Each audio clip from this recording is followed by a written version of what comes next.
This Honourable House is now in Standing Finance Committee.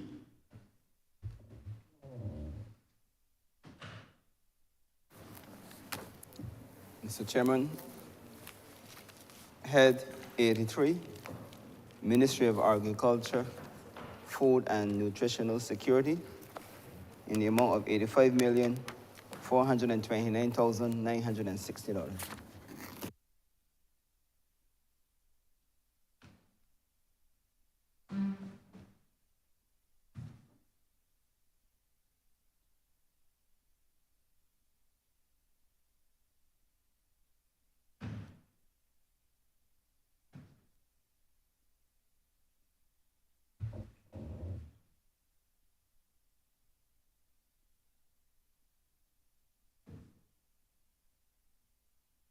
Mr. Chairman, I seek permission for my team to join me as presented. Permission so granted.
Good morning, all honorable members. Let me take this opportunity, to welcome public officers from the Ministry of Agriculture and Food and Nutritional Security to the Well of Parliament today to participate in these estimates for Head 83. I will go through what the rules governing this debate are for the benefit of the public officers. The honorable members of the House are fully aware. Honorable Minister, you will be given 10 minutes for your opening remarks, and this will be followed by the Honorable Leader of the Opposition. Minister, for any questions that you are asked, you have 5 minutes to respond. Any questions pass on to the public officers, you have 3 minutes to respond. Let me remind honorable members that you have 3 minutes in lead up to your question, and you are allowed 3 supplementary questions. And in the interest of time, so that we proceed and we get through the estimates as we ought to, I would request that you be as concise as possible and to the point in your various presentations. If that is not the case, then I do not let it come to the point where I have to intervene and bring the level of order to the proceedings in terms of time. So, Honorable Minister, you can now proceed with your opening remarks. Chair, I crave your indulgence in introducing the team with me. Proceed. To my right is Permanent Secretary Terry Bascom. To my left is Acting Chief Agricultural Officer, Mr. Michael James. To the back, on my right, is Mr. Brett Taylor, who is responsible for our trial crops and cars as in Caribbean Agriculture Research, Central Caribbean Agriculture Research. In the center is Dr. Ambassador Clyde Maskell, who's chairman of BAMC and director on the new BESCO board. Next to him is Mr. Frederick Innes, acting CEO of BADMC.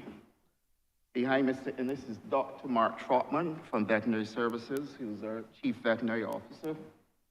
In the center is Mr. Philip Beckles from Government Analytical Services. Next to him is Annika Roberts-Odell from Barbados Medicinal Cannabis Licensing Authority.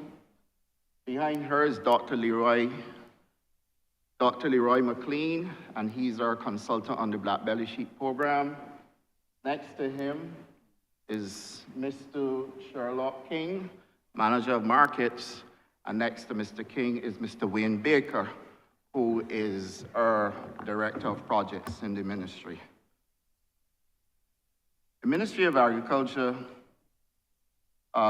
experienced a number of challenges during the year 2023. But if I were to be brutally honest with all of you and all Barbadians, I'll say to you that when I did a review of agriculture and the entire sector between the year 2008 and 2023, the findings are almost mind-boggling.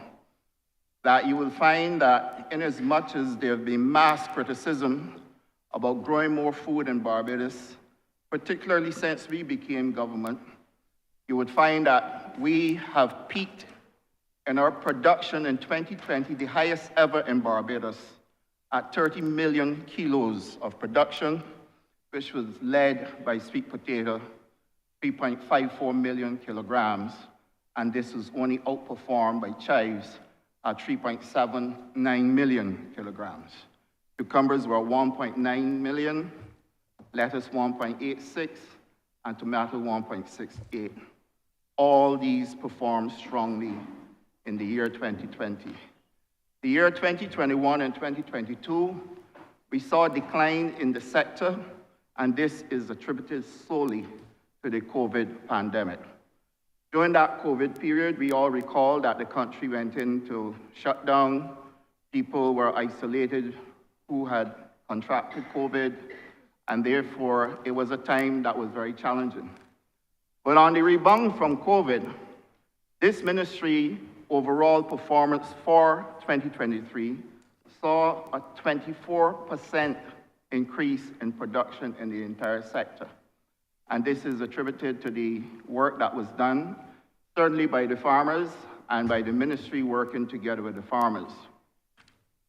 The year 2023 gave us an overall production figure of 20.1 million kilograms of agricultural commodities. And whilst I would admit that this level of output is 14.56 million kilograms, or 72% more than 2008 level, it still represents a shortfall of 34% when compared to the year 2020.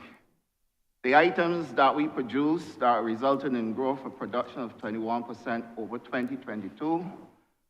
This expansion in 2023 was led by commodities, all of which surpassed 1 million kilograms, and I named them. Sweet potato, 3.41 million.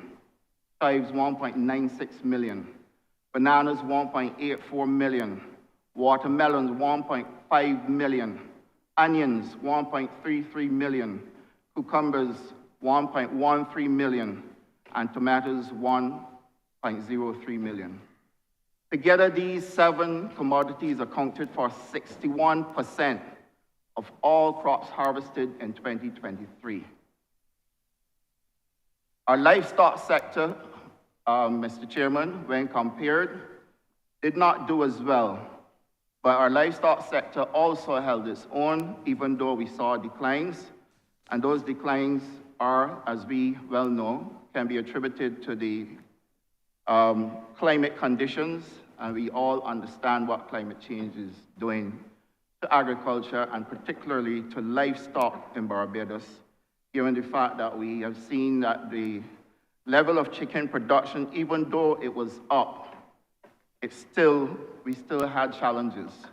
The highest growth rate of 9% was recorded in 2015 for livestock, and chicken production remained the highest and most stable in this category of agricultural produce.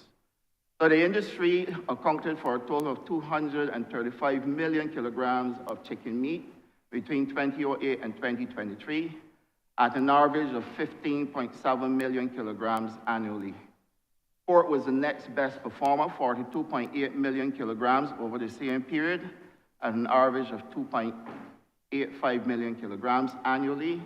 And this was followed by turkey, 3.5 million kilograms, beef 2.6, mutton 1.54. Milk production was at total 82.7 million kilograms between the same measuring period, and egg production 45.7 million kilograms over the same measuring period.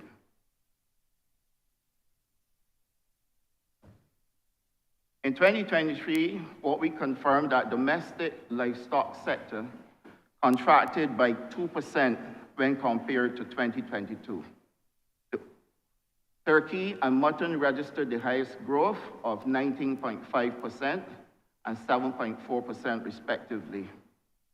Poultry production, which is the mainstay of the industry, was at 102,547 kilograms, lower in 2023 than it was in 2022 when output was 15.6 million kilograms. It is recognized that the industry requires some immediate stimulus in order to remain viable, and some of the initiatives that we are taking to make sure that we give support to the livestock industry will be introduced later.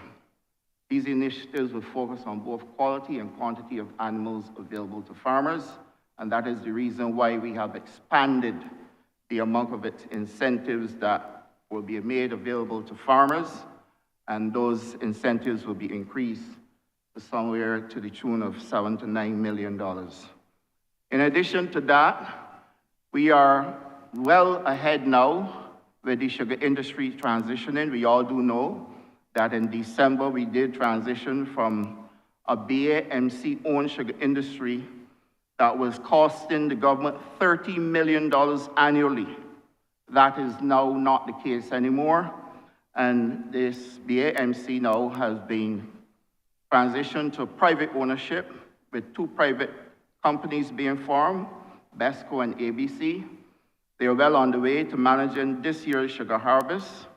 We did put in as a caveat that for this final year, the government will support the sugar harvest, and that BESCO will make its way through renewable energy, the sale of molasses, and the sale of sugar, and therefore they will hold their own and are performing credibly at this point in time. One of the things of significance which I think that every honorable member of this House should recognize and agree to is the government enfranchisement program under this transitioning. The government has sought to give laborers who previously worked in the sugar industry in the fields 20% ownership of the new company, shares that will be given to them that they do not have to purchase. Equally, all of those workers will receive severance pay, and most of them will be brought back to work to start new contracts. So they had a payment in lieu of notice, they had holiday pay, they get in severance pay, 20% shares that they do not have to purchase, and they also get in new contracts to continue work. This is what I call the best enfranchisement deal this country has ever seen.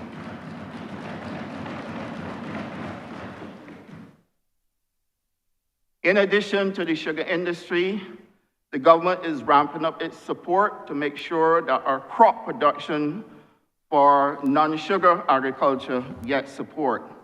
And to this end, the government gave commitment in last year's budget to establish a tissue culture lab, state-of-the-art tissue culture lab, that will put us in a position where we can produce clean planting material for our farmers in Barbados.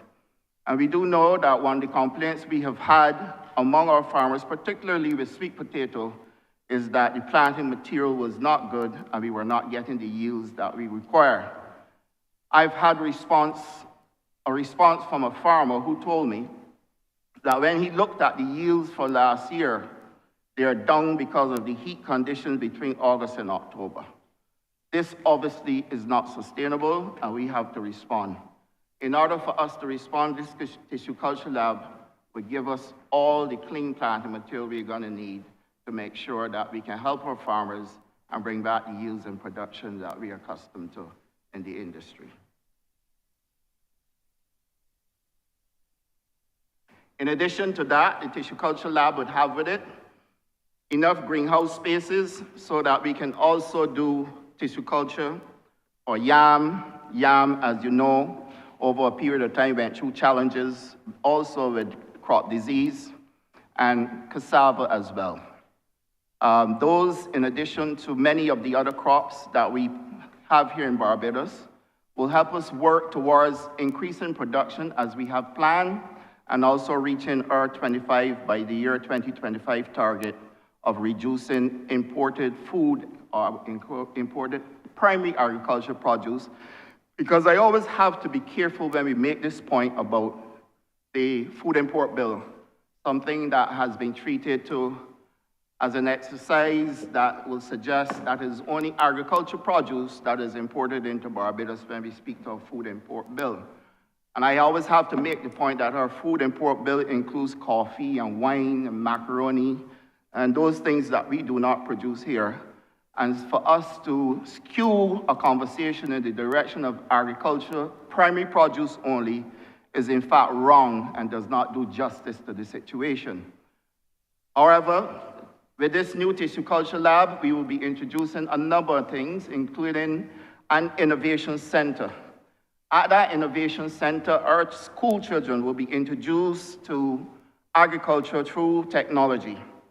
And I have heard many times the conversation going in the direction of introducing technology in agriculture. Barbados will be the first in the Caribbean or within CARICOM to have an innovation center which will be sponsored by ICA. And it gives us an opportunity to introduce robotics in agriculture, showing how you can actually plant seeds using robotics, water plants using robotics, and giving our children an inducement and certainly excitement into getting into agriculture rather than the traditional fork and hoe approach. The Tissue Culture Lab equally would provide jobs, particularly for people who live near, and those jobs, of course, we do need. This lab in the first phase is starting at $42.7 million, and in its second phase, $18 million. The first phase would put up the lab, it would put up the water systems, the innovation center, and it would also then improve the home agriculture station where the infrastructure and the electricals and all those things will be improved. And in the second phase, there you will have the greenhouses being introduced. I think, Mr. Chairman, that this project is well ready to start this year. The contract with the developers is before the Solicitor General's chambers, and once that is signed off, we are ready to go. I'm keeping my fingers crossed that we can actually get going, hopefully this month or early in April. Our Black Belly Sheep program continues to be working well. We have so far, because Barbados is so small, and let me repeat myself, because Barbados is so small, the target of 1 million heads of black belly sheep will not be achieved on this land space. It therefore means that we had to partner with our CARICOM brothers and sisters. And in so doing, we have worked out with Guyana, which has the land space and the water. We have partnered with Guyana in delivering so far 743 black belly sheep and another 250 to go.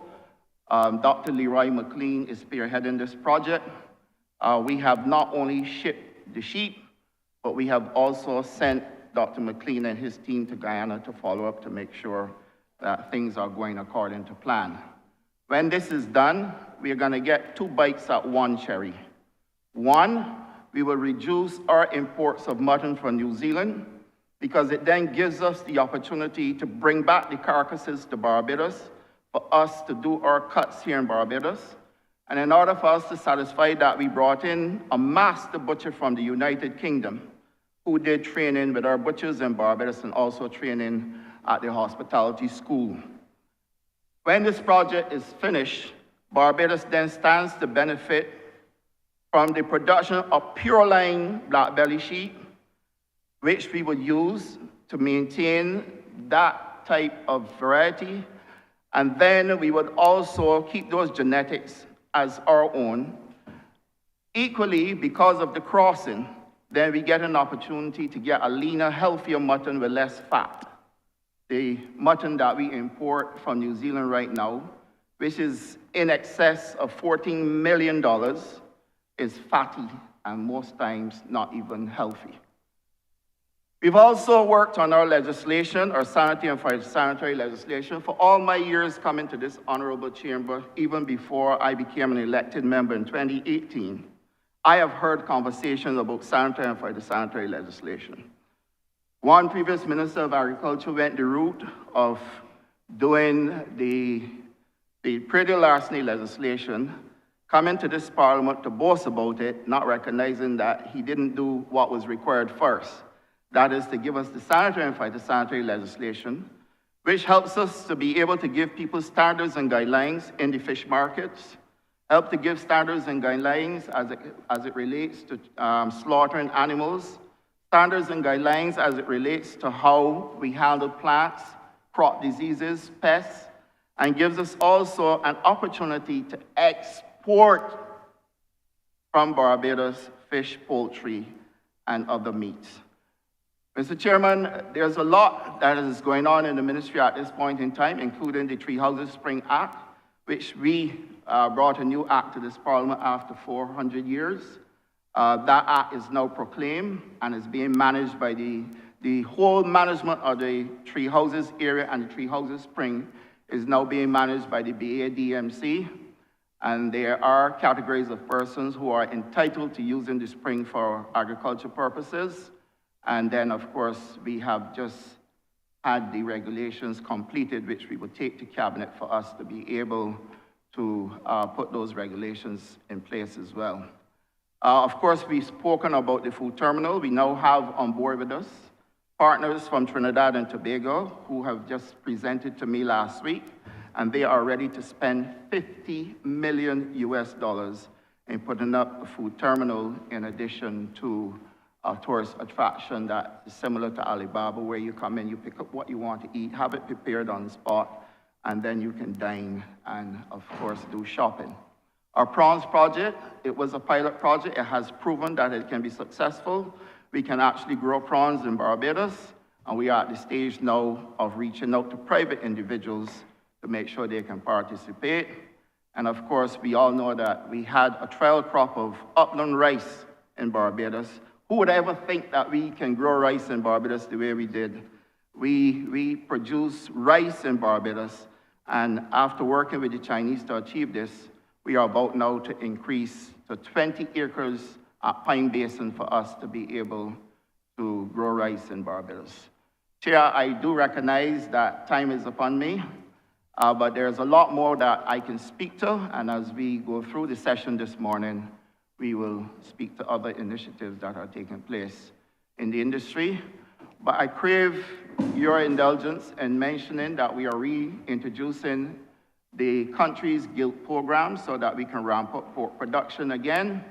And we're also working with the dairy industry. We're gonna work with them and the Brazilians. I met with the Brazilians when they came to Barbados for AgriFest, and they have committed to getting us 320 Gerlando cows in order for us to help the Pine Hill Dairy to ramp up milk production in Barbados.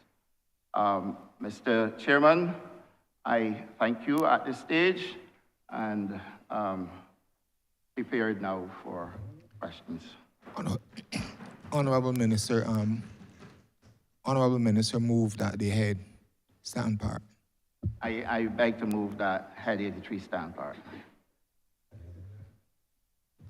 Thank you. Honourable Leader of the Opposition.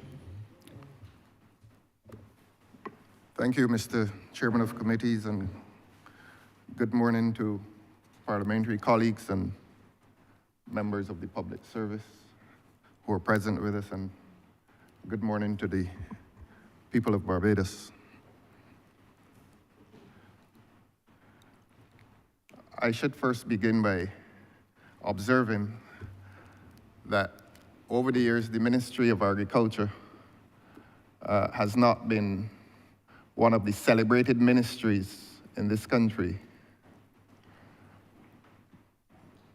I suppose that has to do with political value systems, except that in recent years, we have now rediscovered the importance of the ministry. We have now discovered the critical importance of food to this country. Indeed, I'd go beyond the language of critical importance and say that without food, nothing else exists. It used to be said that human attitudes and practices and values are at the heart of culture. I think scientists and social scientists now amend that to say that agriculture, food, is at the heart of culture. And if that is so, we all need to be aware that this ministry is centrally important to the administration of government in this country. How do we feed ourselves? As I've said, nothing happens unless we feed ourselves. And admittedly, it is a topic that is now causing us some fearful concern. The word food security has been introduced into the vocabulary of administrators. Food security. That we now need to be concerned as to our access as a country to this thing without which we cannot live: food. Food security, therefore, becomes a fearful and nervous phrase. Yesterday in Barbados, it rained, and I think we had some rain this morning. And it looks as if, in terms of the weather, we're going to have a fairly bright day. But that is an amateur forecast. The forecast with which I'm more concerned now relates to the future of access to food by Barbadians who live here. I think it was Al Gore, the former American president, who popularized the phrase, Vice President, thank you, who popularized the phrase in the context of his thesis on climate change, inconvenient truths. And I want to remind this minister and this government that truth is important, centrally important in the administration of the affairs of this country. And certainly, truth is important as it relates to food and the access of this country's citizens to food. And if Al Gore has spoken of inconvenient truths, I want to caution this government against raining a torrent of politically convenient untruths on the people of Barbados. Amidst the murmurs, I am willing to repeat, I caution this government against raining a torrent of politically convenient untruths on the people of Barbados.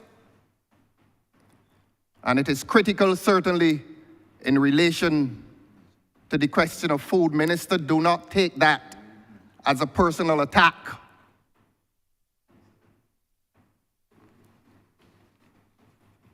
But we always find shelter from the rain. Where is our shelter from the untruths that are being told to the citizens of this country? I have left 3 days of debate on these estimates. Minister, this is not about you. I have left 3 days of a debate on various heads within these estimates. And on every day that I have left, every day, persons whose work relate to government have telephoned me, have met me, and have expressed concern at this government's propensity for untruth in relation to the administration of affairs of this country.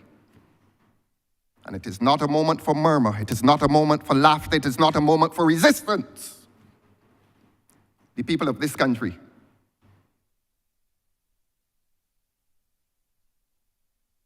are rained upon by too much untruth in government.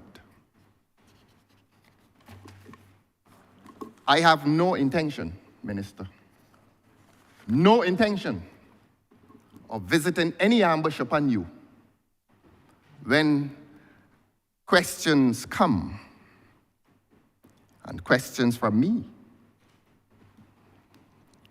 And I will tell you what I intend to ask you, with confidence that you will tell the truth. I will ask you about the medical marijuana project. Minister, I will ask you about that, and I will give you and your team time to prepare the answer. And when you tell the truth, there is no need to prepare an answer. The people of this country needs to know whether the industry is dead or alive, whether the large investments, financial investments, and time expended on an industry, whether those investments have yielded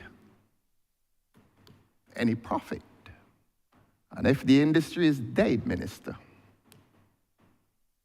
tell the people of this country the truth. It rained yesterday, but we want the truth to reign today.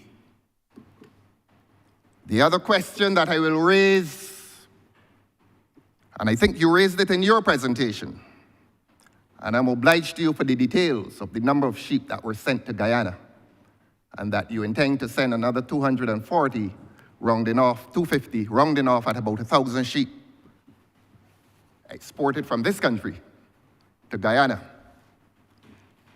And I will ask you when the time comes to report on the success or the detailed activity of that project. I will ask you that. Allied with that, I would ask you about the Suriname project. And I'm going to ask you, Minister, what will be the added cost to slaughtering a black belly sheep in Guyana and importing it back into Barbados? That is what I will ask you.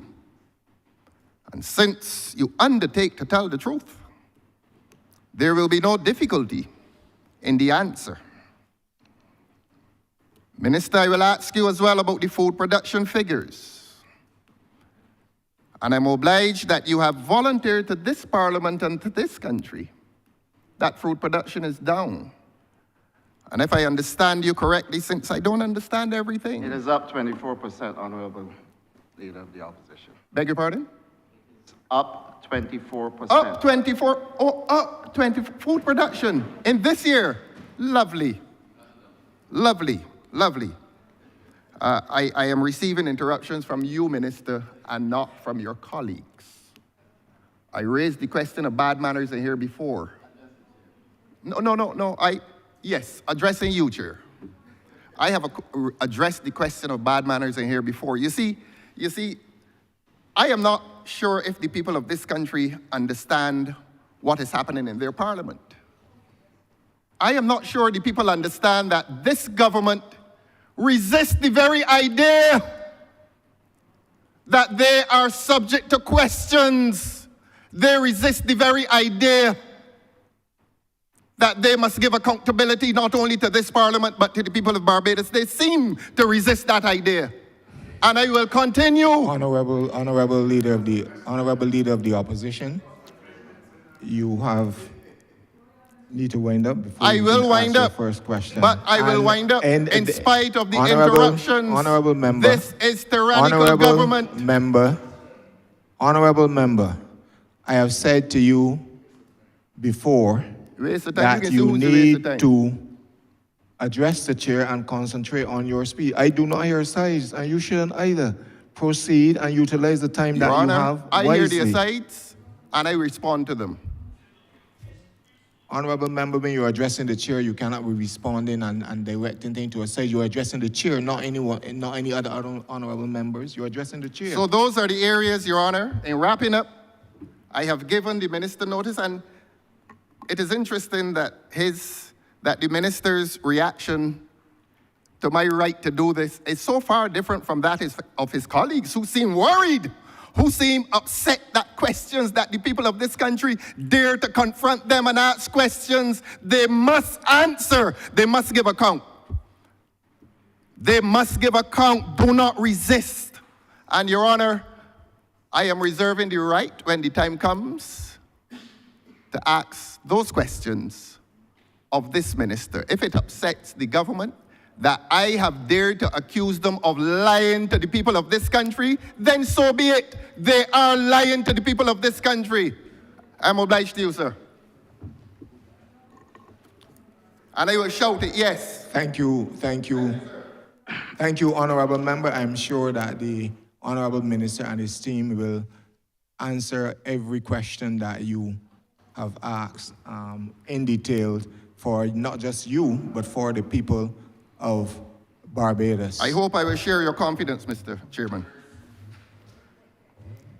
Chair, let me first start by thanking the Honourable Leader of the Opposition for posing those questions to me.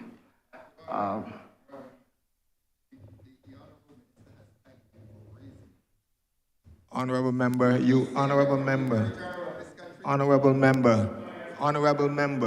you are not in a position to direct the chair, and if you have an intervention, then you need to. I'm appealing to you to let the minister speak in silence. Honourable member, I am in the chair, and I will allow the minister to speak, as you are the one who have interrupted the minister's response. Allow the ministers to respond. I'm not interrupting him. I'm interrupting the member for St. Joseph who continues to show bad manners. Honourable member, you are not in a position to do that because you haven't raised a point of order. Mr. Chairman, I have not yet spoken in this debate. I don't understand how my name comes in. He's speaking now. Honourable Minister, proceed. I hope you go in the chair. Thank you, Chair. I got some questions for you. If the Honourable Leader of the Opposition will let me speak, I will be happy to. The first question was related to the medicinal cannabis industry. No. I haven't begun to ask my questions. I said I am giving you notice that when the time comes, I will ask you those questions in some detail. So I haven't asked those questions yet. Honourable. I haven't asked them yet. Honourable Leader of the Opposition, please allow the minister to respond to your comments. You have raised no point of order, and you just cannot be intervening. Let me raise a point of order then, sir. Let me raise a point of order, please. In my entitled 10-minute presentation, I said to you, sir, to the minister through you that when the time came for me to ask questions, that I am merely giving him time to prepare truthful answers.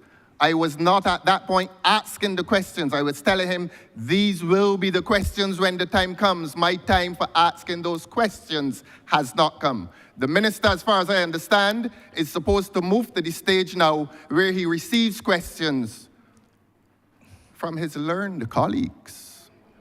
Honourable I have not member- asked the questions, so don't let anybody believe that I have exhausted my right to ask questions. Honourable member, honourable leader of the opposition, you cannot direct the minister how he chooses to respond or how he chooses to make his intervention. Whether you've asked your questions or not, because it's not recorded, everything asked is recorded by this chair. And therefore, if the minister chooses to respond in any form or fashion, as long as it is in keeping with the rules and the standards of this House, he can proceed. That does not stop you from asking whatever questions you need to ask. Good. At Well, the appropriate time. Your Honor, let me please clarify that I have not exercised my right, as is the course in this debate, to ask my questions. I gave notice of the subject areas, but I did not ask the questions. So there's no need for the minister to reply now. I intend to ask those questions. In Honourable silence. Minister, proceed. Thank you, Mr. Chair. The reality of all of this, Chair, is that I have presented the performance of this sector through what work was done in my ministry to aid the sector to achieve growth.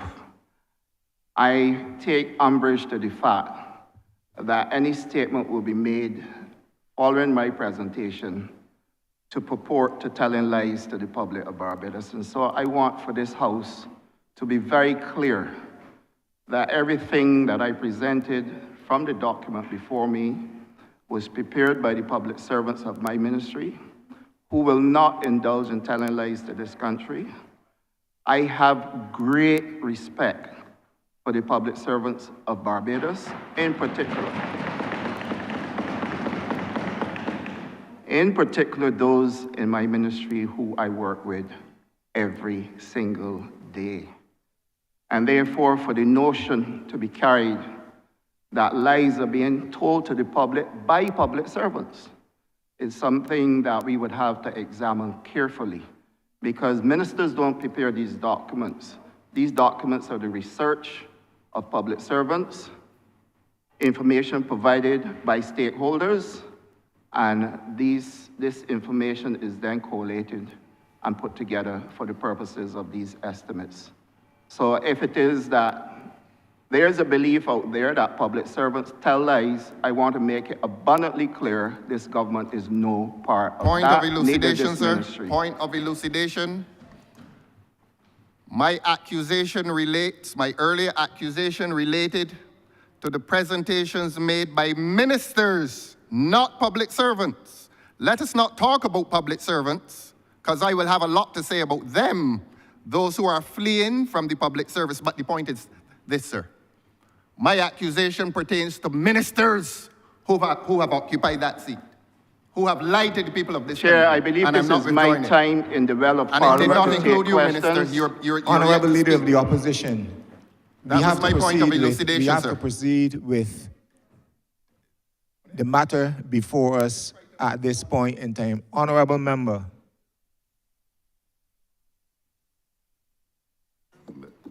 On a point of order, Mr. Chairman, I think we're all quite flattered at the attention that the Honourable Leader of the Opposition, it is on. Honourable, My point of order, sir, is it is entirely inconsistent with the rules of this chamber for the honourable member to accuse other members of this chamber of lying. He's now said it on several occasions, and I ask that those imputations of dishonesty be struck from the record.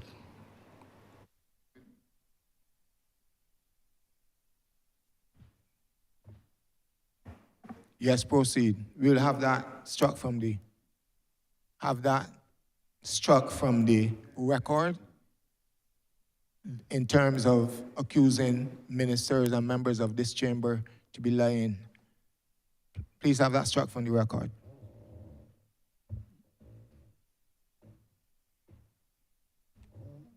Proceed, Honourable Minister. Yeah, I'm prepared to take questions now. Honourable Member for Christchurch West. Thank you very much, Mr. Chairman. You know, if I didn't know better, I would say that Laugh It Off has left from Lloyd Erskine Sandford and come to this Chamber of Parliament. But I digress. Minister, I note first, let me commend you on the tremendous work you're doing in the ministry.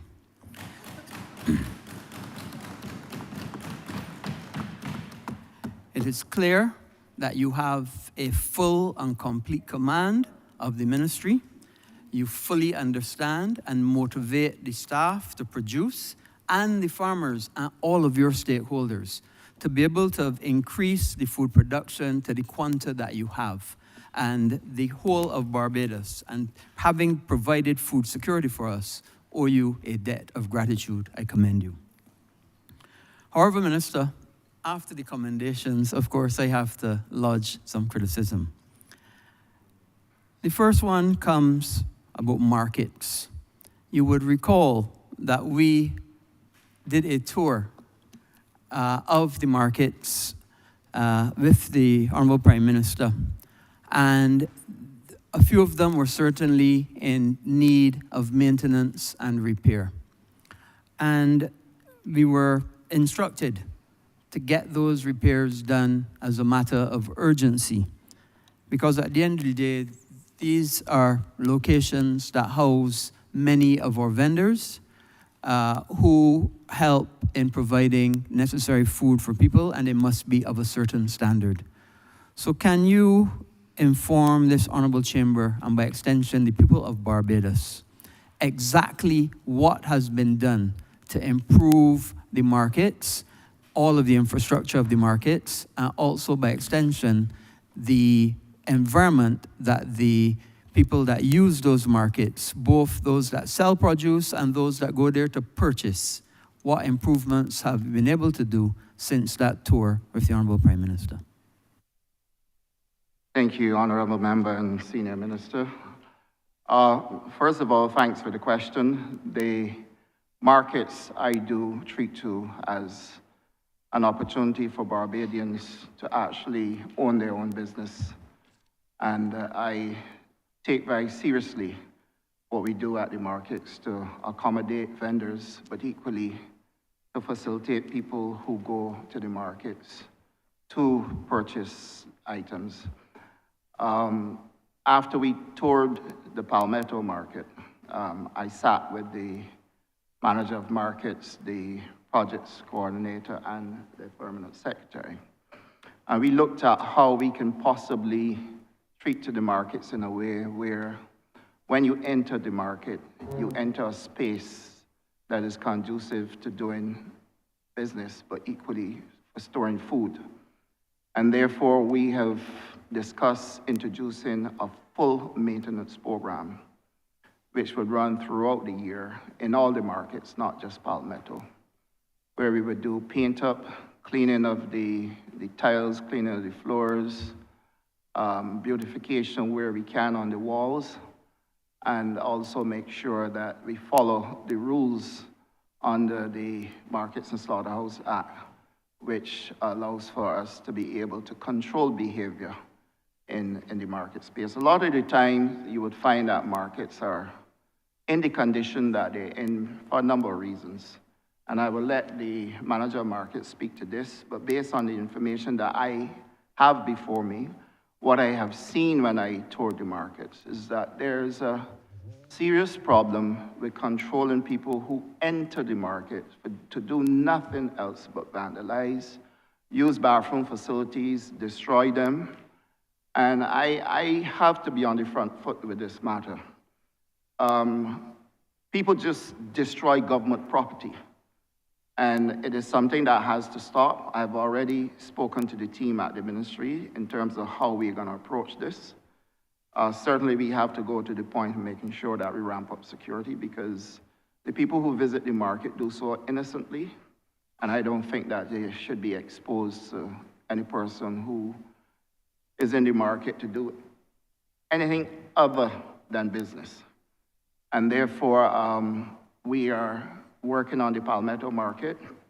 We did also visit Cheapside, and we're working on that as well. Mar Hill Street, we're working on. I'm gonna let we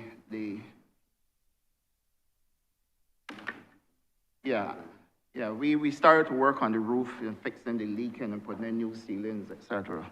But what I want to do is to allow the manager of markets to give a comprehensive overview of what is happening with the markets, because there's several markets under us. We have the Glebe, we have Palmetto, we have Mar Hill Street, we got Fairchild Street, there's Baxter's Road.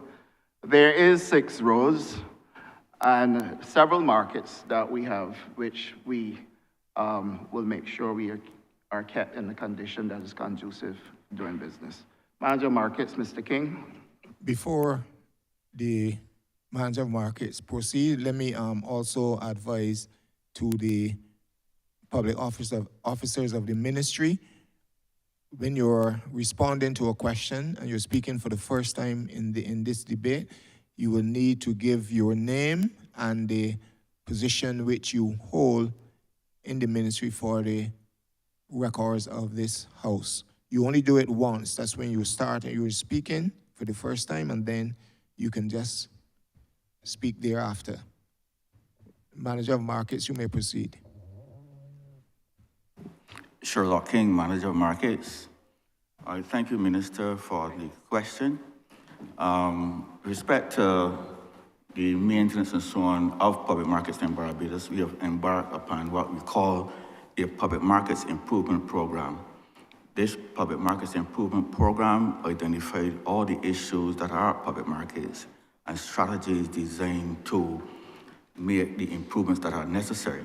We recognize in the ministry that public markets provide an area of economic activity for many Barbadians. We also recognize that many locals and tourists alike patronize public markets. With respect to the maintenance and so on that we have been doing so far at public markets, for Cheapside Market, we can begin with Cheapside Market, which since you would have indicated you toured Cheapside Market. We would have, over the years, done some repairs to mitigate a lot of the challenges that the vendors are facing. We have installed a number of awnings to prevent vendors from being exposed to the elements, whether it be rain or sun. We have also done some repairs to the guttering, which when it rains, the vendors were getting wet. We've done repairs to those gutters. We've also done repairs to the main office and to the entrance to the planted area. We've also embarked on measures to remove or to below pests and so on from the markets. We've also met with the vendors and so on to hear their concerns. And many of their concerns relate to some basic things, access to services, painting and so on. And their concerns, we recorded those concerns, and a follow-up meeting is to be scheduled. With respect to Palmetto Market, Palmetto Market was plagued for a number of years with a roof that was leaking, and as a consequence of the leaking roof, the AC units and so on became defective. A number of the stalls also fell into a state of disrepair. What we have done so far for this financial year, we've repaired the leaking roof entirely. We've also installed we are currently installing a new AC system. This AC system was damaged by two things, the ashfall as well as the ELSA.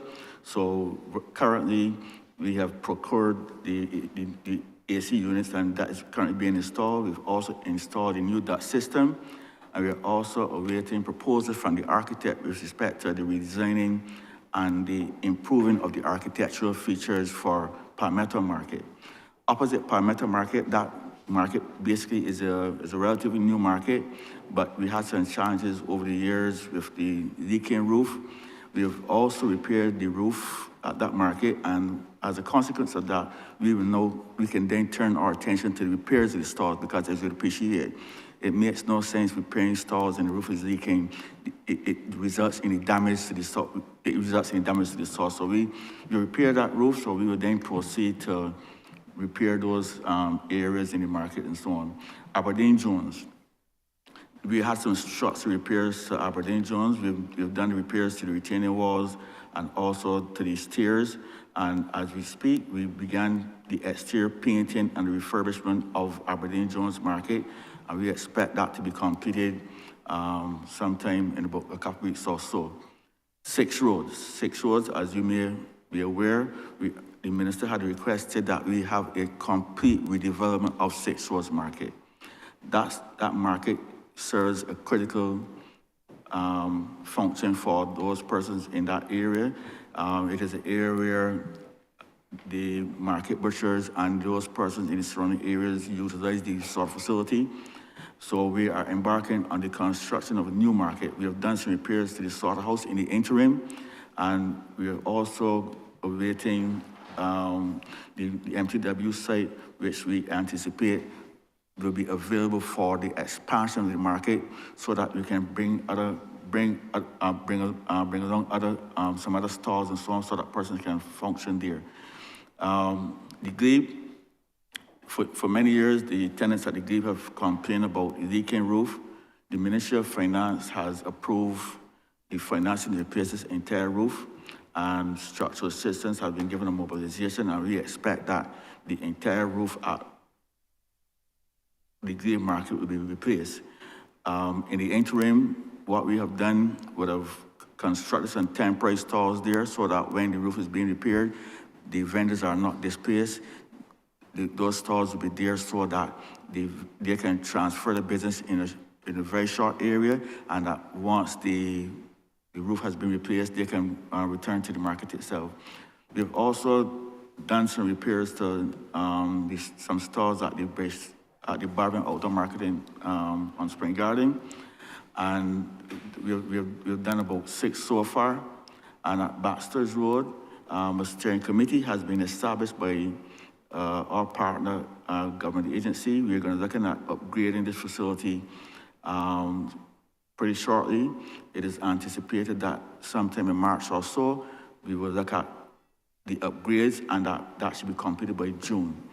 So basically, that is where we are with respect to the improvements we're looking at through the public markets. But we would appreciate that you have to approach it on a phase-by-phase approach.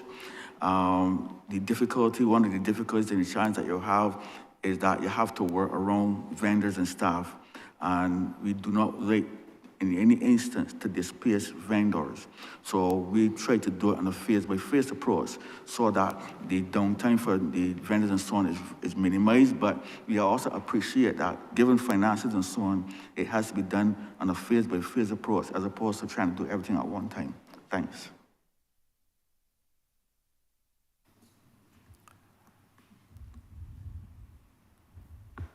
Mr. Chairman, I would just like to add that the manager of markets, when he spoke about Six Roads, the concept that we're using, or we want to use over there, is to create sort of a pork night, similar to what we do at Oysters with Fish, so that you give the visitors who are going to be staying at Wyndham, Sam Lord's Castle, or those staying at Crane, or the many villas around St. Philip would have an option to come to Six Roads and bring alive Six Roads, similar to what we do in Oysters. Thank you very much, Minister. Clearly, you're making some progress. I do concede, though, that it's a little slow, and you need to find ways, and maybe innovative ways, to be able to speed up the work at the markets. What we are looking at in education, certainly, is having opportunities where people can decamp into certain areas where they can play their trade, and then use that opportunity where they have decamped to do the fix and then move back. So I'm going to encourage you to, as we're also here, deconstruct and reconstruct. think outside the box and be able to expedite the fix at the markets, because for a long time, the markets have not had the attention that they should have had. And we've come to office to fix those problems, and one of the markets is clearly one of those for the average Barbadian, both who use it as well as for the vendors, for both. I want to turn the attention now, Minister, to the Tissue Culture Lab. First, I'd like to say that it is obviously innovative, and I see that you're going to be spending $18 million this year in a Tissue Culture Lab. I listened very clearly to what deliverables and everything you expect that the Tissue Culture Lab will be able to provide for the people of Barbados. But I must suggest also to you that clearly the problems that we're having with having clean material cannot only be Barbados, and it must also have some people in the region that would also benefit from the Tissue Culture Lab. But I didn't hear you say anything about about providing clean material for the region, and I would like to know if you have any plans to do that. And secondly, I didn't hear you say anything as to how long it would take the Tissue Culture Lab to be constructed from the time that you start. So I'd like you to expand on those two. I commend it. I think the Tissue Culture Lab is definitely a good step in the way forward, but it can't only be for Barbados, and I think our regional partners who may not have an opportunity to have such an expensive facility as a Tissue Culture Lab should be able to benefit. But I'll ask you if you have any plans for such. Thank you, Honourable Member and Senior Minister. Good question. Really and truly, I'm excited about the Tissue Culture Lab, simply because what I do know for sure is that in conversation with the Prime Minister, he said to me, you know, in reality, you are the Minister of Food Security for Barbados. And it dawned on me then what weight I'm carrying on my shoulders. And so with this Tissue Culture Lab, our farmers who have been complaining for decades, we are not now getting complaints from our farmers, they've been complaining for decades. And when I look at the work that the ministry is doing, the ministry has been trained over the years to assist farmers, but you reach a stage, especially with climate change, and I'm gonna ask the Chief Agriculture Officer to speak to this, as well as Mr. Baker and Dr. Sophia Marshall as well, because this one is a big one. The Tissue Culture Lab, yes, where we discussed this at the estimates last year. The Prime Minister's objective at the time was not to go small, to get scale, simply because of where we are. And she always makes the point, if the ships don't come anymore, what will happen to us? And given the fact that I am part of an agriculture task force for CARICOM, which is led by the Minister of Agriculture in Guyana, she made it abundantly clear that in getting scale, we can then look to see how we can do propagation and tissue culture to assist our CARICOM brothers and sisters if in need. So yes, that is part of the objectives. This lab is gonna be such a lab where we can have enough planting material to satisfy our Barbadian farmers, and then equally look at how we can work with our brothers and sisters within CARICOM to provide any assistance for them as well. It's worthy of note that at this Tissue Culture Lab, we're gonna have for the first time in Barbados a seed bank. And I have also heard a lot of conversation about seed bank, but nobody ever really made the effort. We are now gonna have a seed bank in Barbados. And what does this mean? It basically means that, God forbid, if we were to be struck by a storm or a hurricane and crops are destroyed to the extent that we have to get back out there and replant, that seed bank gives us an opportunity to be able to move with nimbleness, to be able to assist our farmers in getting back to planting and helping us to anchor our food security. And I think that it is that type of responsibility that I take very seriously in recognizing that I have a whole nation to feed, and equally our brothers and sisters in CARICOM, if they should call on us, we should be in a position to respond favorably. So yes, the lab will definitely give us the type of scale that we will be able to assist CARICOM members. There are some things, though, about the movement of plants and the movement of goods generally between CARICOM. And generally, when you import stuff as well into Barbados, this has been an issue that I have had to maneuver because I recognize the urgency in getting things done, but I also equally recognize the risk involved in moving crops from one jurisdiction to another. And one of the things that we cannot do is to take risks, especially with pests, and in this climate change environment, you're gonna see increased pests to the extent that many of them we may not be able to control, as well as plant diseases as well. Coming out of the tissue culture lab, the planting material will be clean. It will be clean planting material. But I can't underscore enough the risk we take when people take it upon themselves to move things without first getting permits and without looking at the risk analysis between the two jurisdictions. So that is something that we're gonna have to work on. In as much as the material is coming out clean, we still have to work on the risk analysis.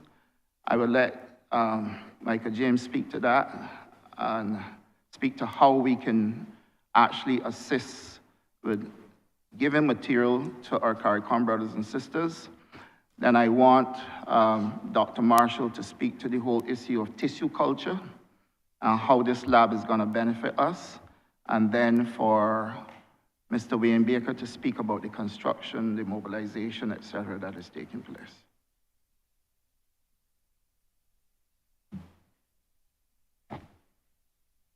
Thank you, Minister, for the question.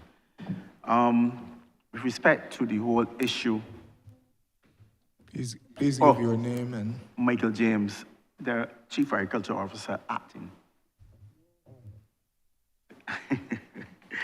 With respect to the whole issue of the tissue culture material and cleaning it up, over the years, for the last 10, 15 years or so, we've had a problem with our sweet potato. There's a virus disease, and it is not a disease that's only in Barbados, but what they've found internationally, it makes no sense trying to spray them or trying to spray to get rid of this disease. So internationally, what people do is that every year and a half, every 2 years, depending on your yields, you replace that planting material by using clean planting material. And this is what the tissue culture will do, to allow farmers the ability to have clean planting material, and in that way, immediately you up your yields. We have seen it done here by farmers already, where we have offered material and they have seen increases in their yields.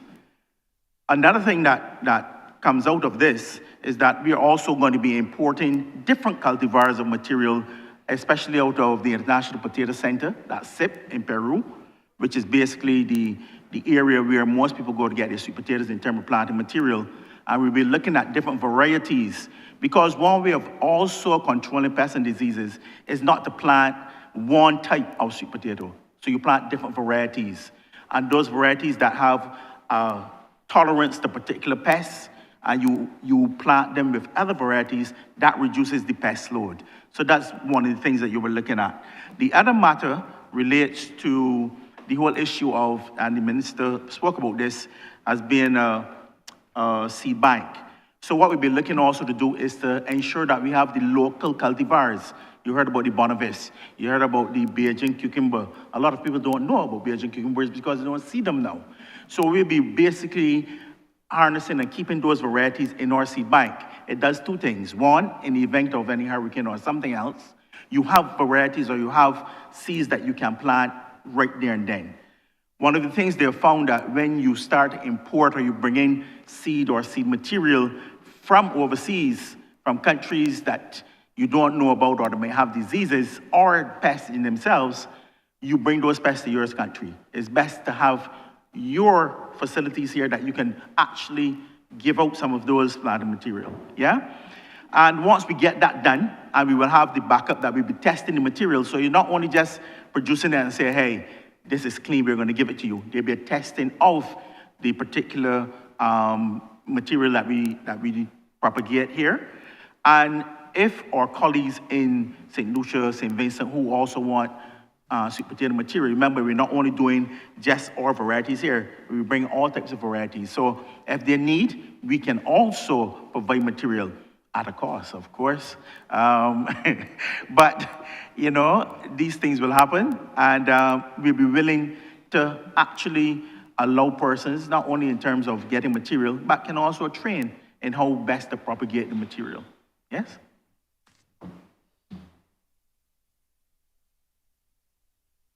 Good morning, Chair. I am Sophia Marshall, the manager of the Tissue Culture Lab. My chief has covered the questions pretty well. I will just use this opportunity to let you know that the lab, first of all, was established in 1994, and for about 30 years now has been providing quality planting material. The new facility allows us to really step up. Most of the equipment we've been using is just as old as the lab, and the staff are so skilled, they sometimes MacGyver to get the plant material we've been giving to farmers. Many of the farmers have reported back to us that they have seen tremendous increase in yield by starting with the clean planting material.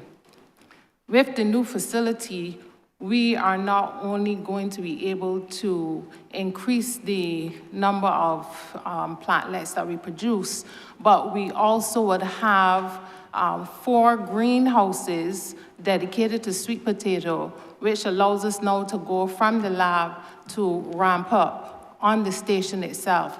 What happens now is that when the plantlets are weaned, we will normally send them to our partnering department at Graham Hall, and they will ramp up in the field. We can actually now do this at the home agriculture station with the greenhouses. So we are looking at producing millions of cuttings. So we will not only be able to supply Barbados, but the region. We have had requests in the past, but we just were not able to assist. Also with the new lab, it is not only just producing the plantlets, but we have increased space for, in terms of our germplasm bank. Right now, we have in conservation something like 20 plus varieties of sweet potato. So the sweet potato that you had last Saturday in your pudding sauce or your sweet potato pie probably started, most likely started its life at the little lab in St. Philip. So we are able to do so much more with this facility. I just have to take this opportunity just to say as well that we will be expanding. Again, it is not only on sweet potato, we will also have increased varieties of yam. Right now in conservation, we have plantains. We are looking at things like bananas. We will also be continuing with cut flowers, because I don't know how many persons know, but the lab actually started to assist the flower industry. So these are all things that we will now be able to increase our capacity. Thank you.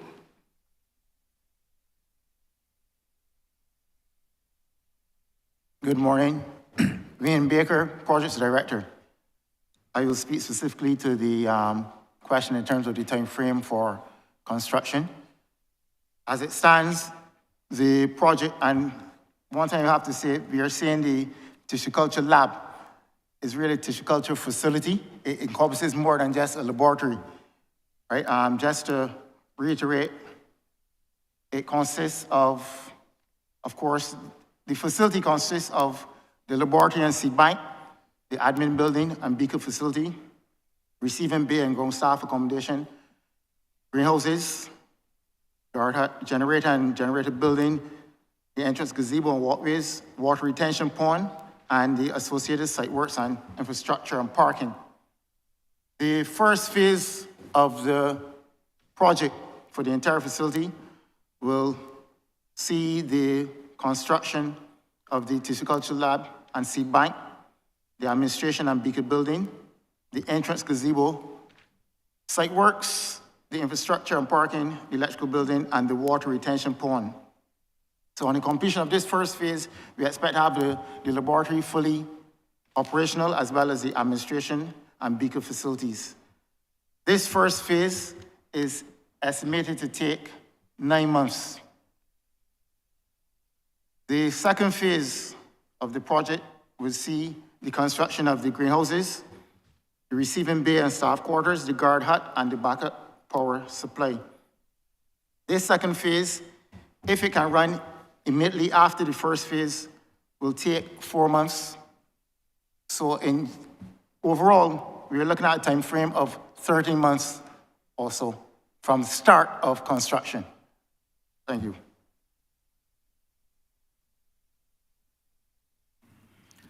Thank you very much, Minister and team. My final question relates to the sugar industry. Clearly, Minister, you have taken the bold and courageous move to reimagine and reorganize a sugar industry.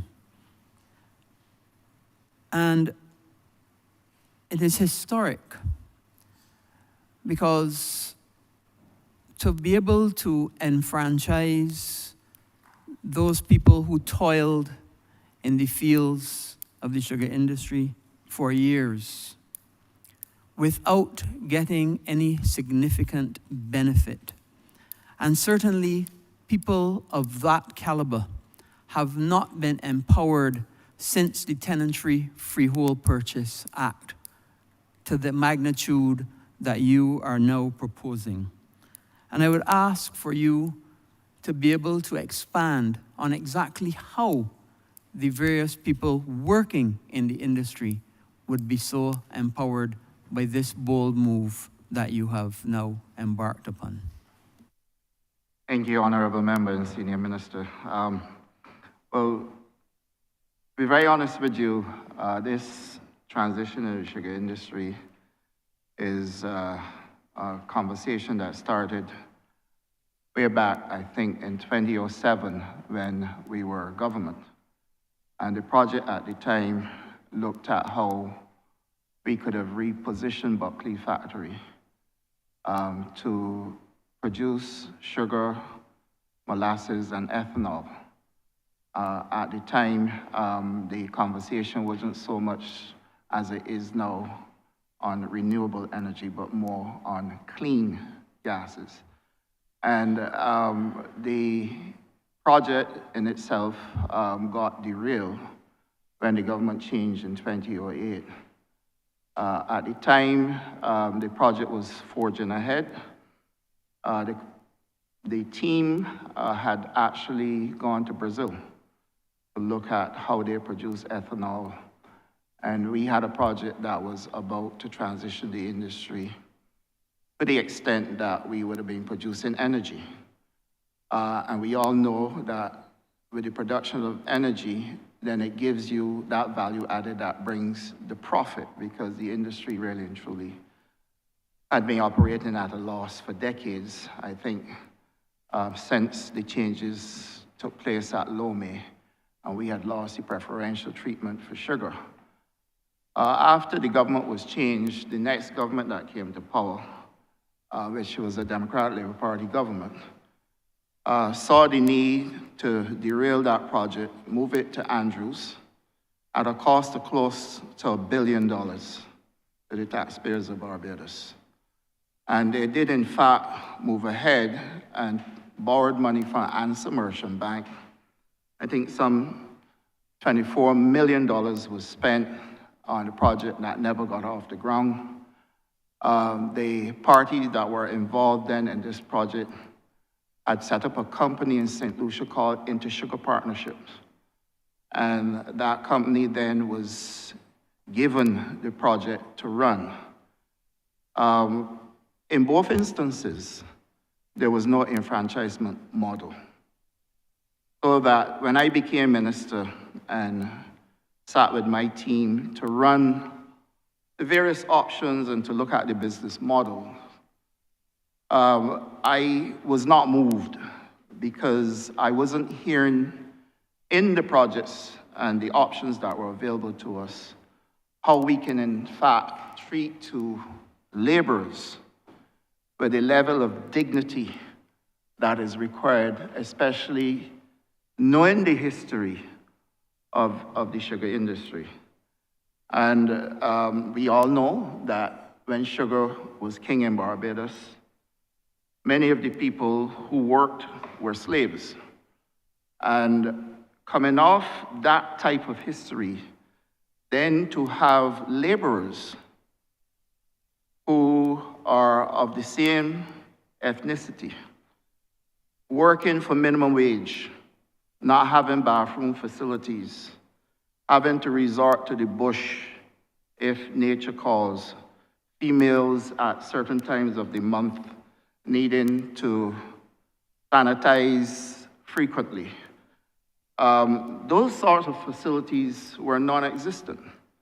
And so the first thing I did was to say, look, whilst we are going through this, let us put some bathroom facilities at the BAMC farms. And that is how we then had those mobile facilities created. The next step was then to figure out how we're going to incorporate the laborers, the workers, into a project where they would become owners. I didn't feel at the time that I wanted to just transition an industry that brings new ownership, but at the same time, not real ownership. And I hope I'm not confusing the House with that expression, but for me, real ownership is when the workers actually have a stake in where they're working. That gives a number of things, but the sugar industry in particular, because of its history, I could not have allowed a moment to pass where I had an opportunity to enfranchise workers and didn't do it. And that is the reason why this project turns out to be better than the other two projects that came before this Honourable Chamber, but equally before Barbadian taxpayers. My view is that when the full transition is completed, for the first time in our entire existence, and I can't repeat that enough, and I would like to think that every single member of this Honourable Chamber will want to repeat that as well. For the first time in our existence, workers in the sugar industry are becoming owners. And I see that the Honourable Leader of the Opposition is looking at me because he does agree. And I don't know that he can find any question to challenge me on that. Because, I mean, this in actual fact, if I were to repeat his words, we have a public responsibility to care. And, and I also know a slogan, Mayor Cares. So they're both speaking the same language. They're both speaking the same language. And for me, a sugar industry with workers becoming owners has to be the real deal. And it takes a government, and it takes people and members of a government and of a cabinet to care about people, to be able to agree that the workers of the sugar industry should become owners over and above the traditional ownership. And that, to my mind, represents the greatest piece of enfranchisement that ever take place in this hemisphere.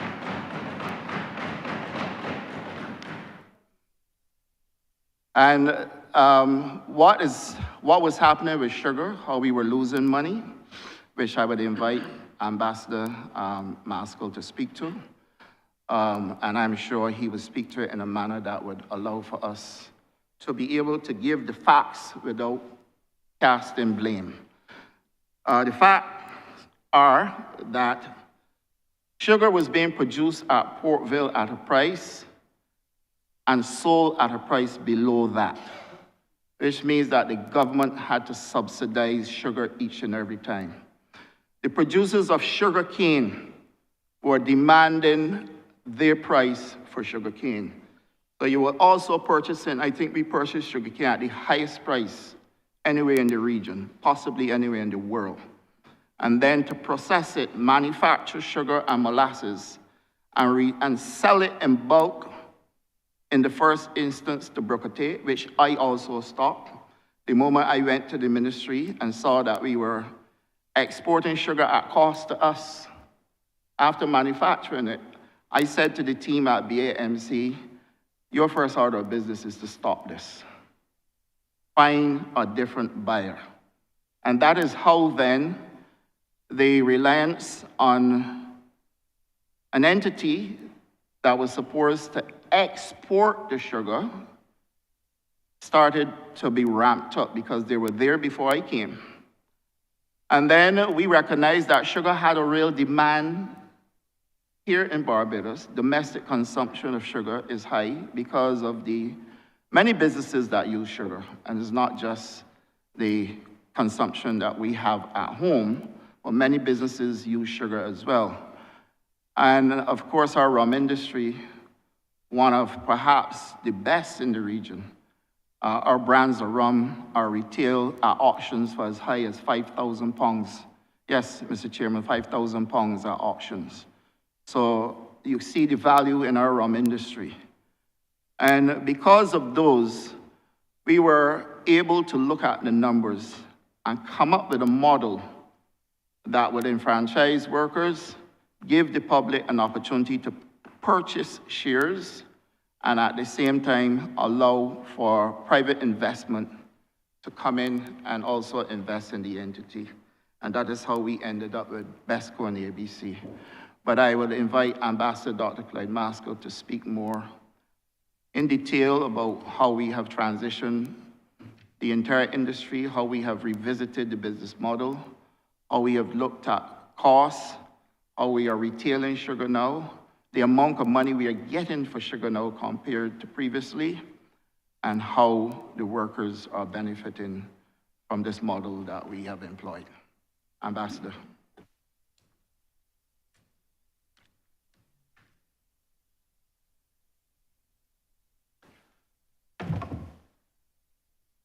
Morning. Clyde Maskell, Chairman of BMC. First of all, let me thank the Minister of Agriculture for his leadership over the last 3 years that I've been around. But we also have to thank the workers in the industry who participated in the transitioning of the industry. Prior to this period, the industry was not analyzed in a way that separated the manufacture of sugar from the planting of cane. And therefore, it became too complicated in the past to understand what was happening. As a consequence of the findings, we recognize, therefore, that the separation was absolutely necessary if we are going to be in a position to be able to take the load off of the government, who was providing in excess of $30 million. The money to which the minister referred earlier, $30 million, was predominantly a subvention and then the payment of gain. But because of the dire financial state of BMC, it could not pay income taxes for its workers. It could not pay NIS for its workers. It could not pay land taxes. It could not pay land lease rents. It could not pay a number of other payables to suppliers. And therefore, the government's burden exceeded $30 million. In fact, recently, government provided $19.6 million to make payables on behalf of BMC.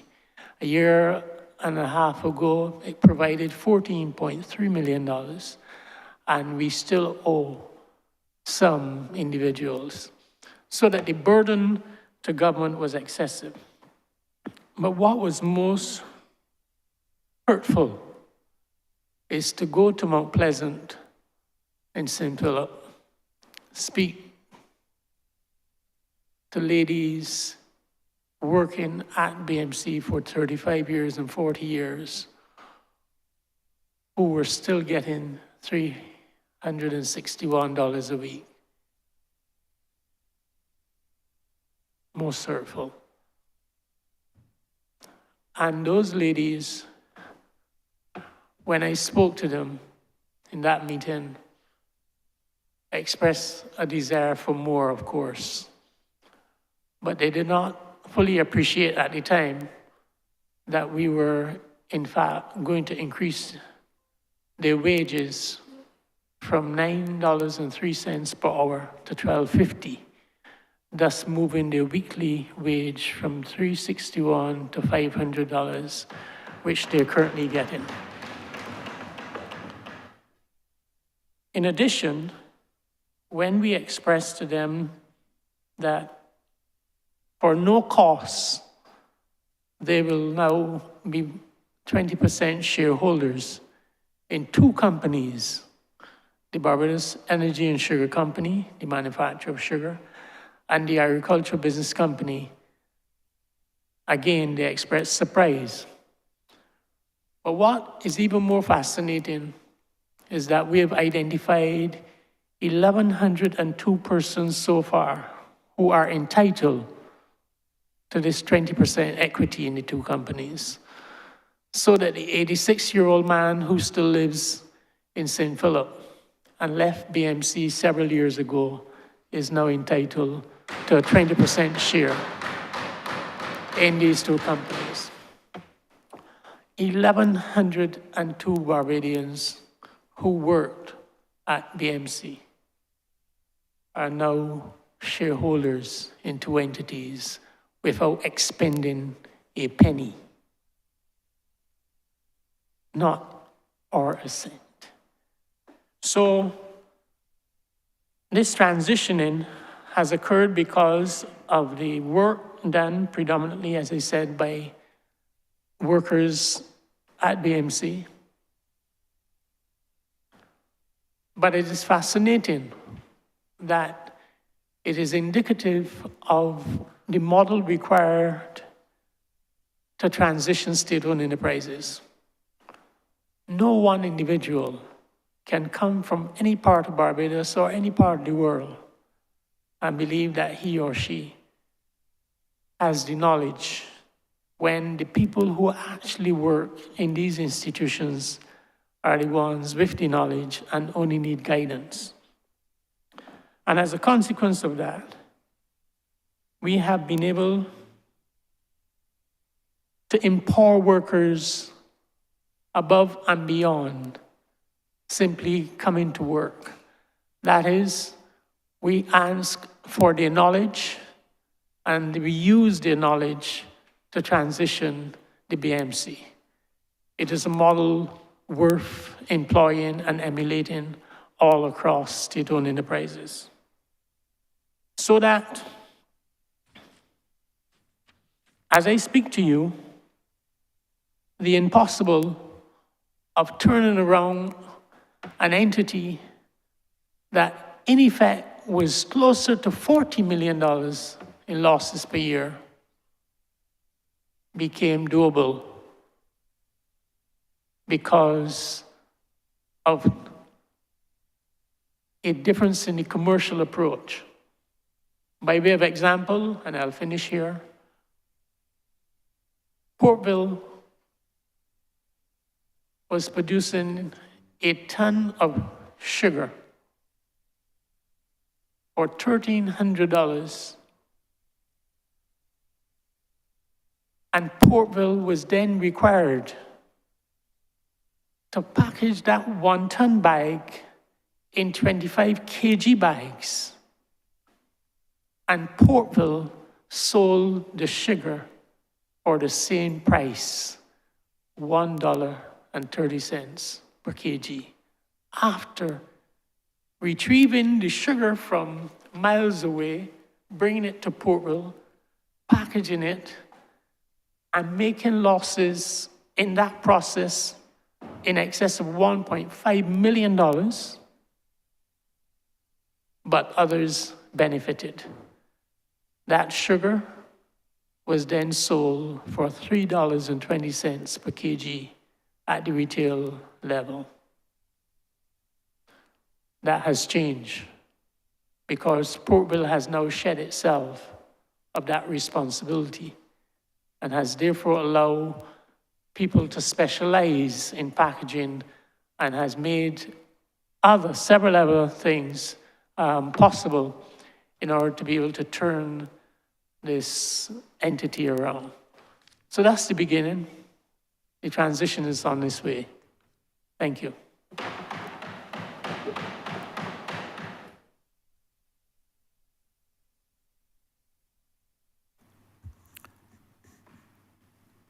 Indeed, truly a wonderful achievement.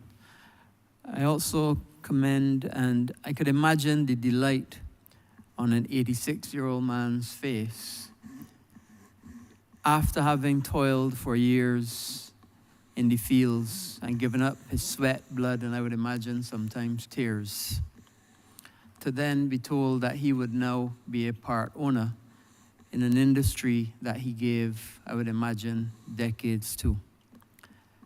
Minister, this is an opportunity to turn sweat equity into real equity for the people who have toiled in the fields of this country. I commend you. Mr. Chairman, I yield back to you. Thank you, Honourable Member. Honourable Member for St.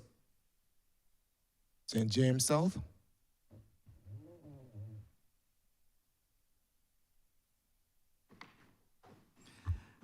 Thank you very much, Chair. And good morning to the Honourable Member for St. Philip South and to the team from the Ministry of Agriculture. Agriculture, for some reason that I am still trying to figure out, still excites me without being able to grow anything myself. But I have always admired those of you who work in relation to being able to produce the food that we need. And if it is one thing that COVID and working in the Ministry of Foreign Affairs and Foreign Trade has taught me, is the absolute necessity for us to get food security. How quickly it is for us to lose the ability to feed ourselves if we don't grow food. So I want to commend the ministry and the team for the work that they've been doing over the past few years in terms of increasing food production. One of the passions I have is to see Barbados being able to export agricultural produce and agro-processed products to other countries around the world. And one of the things that was important to me in engaging with Africa was the fact that in Africa, there is significant importation of agricultural products, despite the fact that they produce significantly themselves. And the product that particularly caught my interest was the issue of chicken. My understanding, for example, is that Ghana actually imports 150,000 tons of chicken. And I felt excited by this because I felt that Barbados has an opportunity here that we could explore. How can we increase the production of chicken in Barbados to the level where we could consider exporting to other countries, whether it was Ghana or CARICOM, etc. What can we do? And so I wanted, first of all, to hear about what are the plans for the expansion and the potential export of that product. And I have a second question leading out from that I will ask when I've gotten the answer to the first. Thank you. Thank you, Honourable Member. First of all, the issue of expansion in the poultry industry, we have discussed with the producers and our stakeholders. A couple of things are happening, and WISE is not specific to export to Africa. We are looking at exporting poultry overall. The first thing that we looked at was how we can reduce the costs to the farmers. and put incentives in place in order to induce them to get back into poultry production at scale. The producers of poultry in Barbados then came up with the decision to agree to expand the production of poultry through contemporary or modern facilities that would accommodate chickens in an environment that is getting hotter and hotter, so that you would have the cooling facilities within the tunnels that are going to be created. And then we had to tie this into our legislation as well, because the export of poultry required anchoring the SPS legislation, as you do know. And then on top of that, then we have to improve our labs, which is being done in this new financial year. And when we do all of those things, then we are able to provide the cruise ships, first of all. The export of poultry, which is happening but not at the type of scale that we want. And then what I discussed with the poultry producers is not strike at exporting poultry to Africa, because the numbers that you just mentioned, we're not going to get the scale. But if, of course, we move the skills to Africa, then we can produce in Africa as well. And that is the conversation we're actually having with the poultry producers. One of the major producers had agreed with me that we can look at how we can take advantage of the opportunity of moving the skills to Africa, starting with Ghana, and then perhaps see how that goes. I've been speaking to Mr. Phillips frequently about how we can do that. And then if we can leverage the partnerships that will be available to us, this is a further enfranchisement. My whole mission as a minister is not just to be a minister walking away at the end of a career saying, yes, we served well, but I don't see wealth being transferred as it should. And throughout my entire time at the ministry, I've always looked to see how we can create enfranchisement. And so it's no error that we have a lot of our work, including some form of enfranchisement. So that model to work with Africa is one that I've discussed with the poultry producers. The challenge that we face was high cost of feed. There's a mill that is likely to start this month or early next month, which will give us a new state-of-the-art mill. And that in itself has projected that the price of poultry feed will come down. Because of that mill coming, others have asked to enter the space. And whilst I don't want to dilute the space, I feel that there's an opportunity for another one. They have been knocking at the door for a while, and I've said yes. Once you are ready, we're willing to facilitate. And then the feed company that is here already, which is Pinnacle, they have now started to move with incentives, as you can see, where they've signed off with the dairy farmers to help defray the costs of feed. So competition sometimes makes a big difference. And I'm saying all this to say that, yes, we are increasing production. If you go across by Call Ridge, you will see there are new tunnels going up.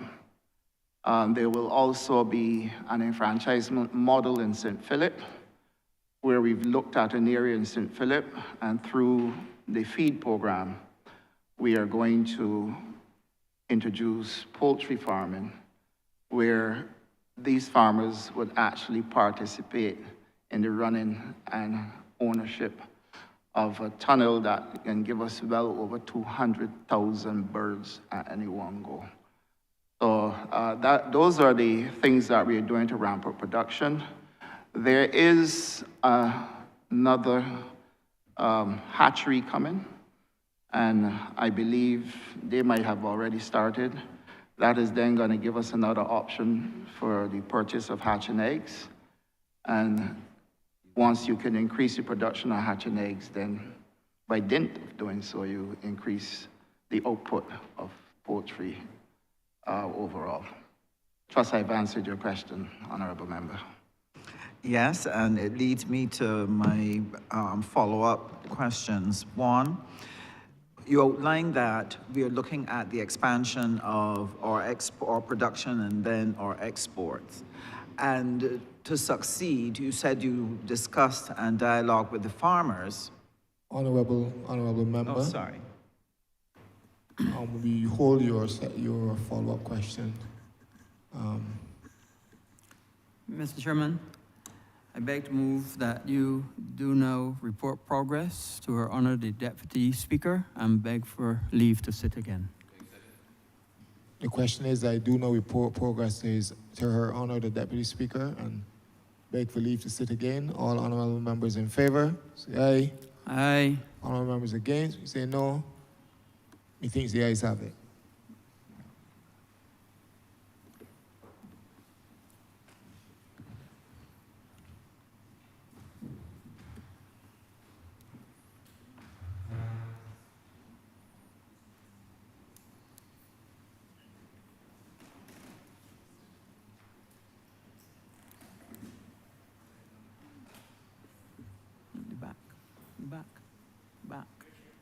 Back.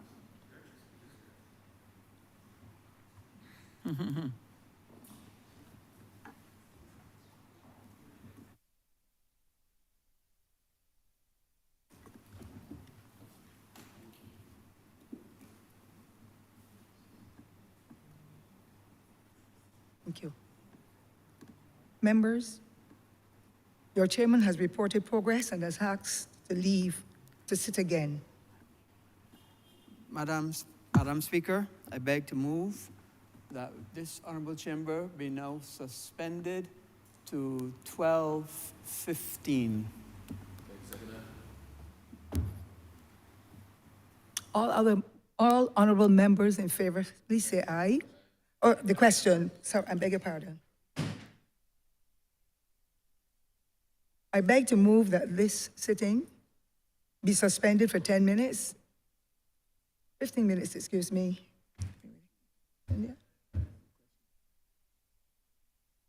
The question is that this honourable chamber be suspended for 10 minutes, 15 minutes, until 12:15.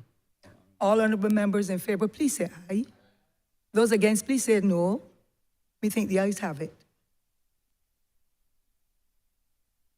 This chamber now stands suspended for 10 minutes. 15 minutes. You got 10 there.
Be seated.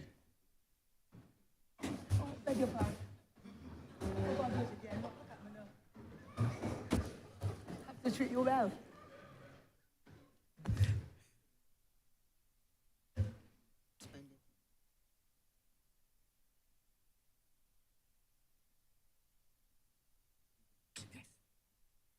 This sitting is resumed. When the suspension was taken, this House was in standing finance committee. To that, it shall now revert.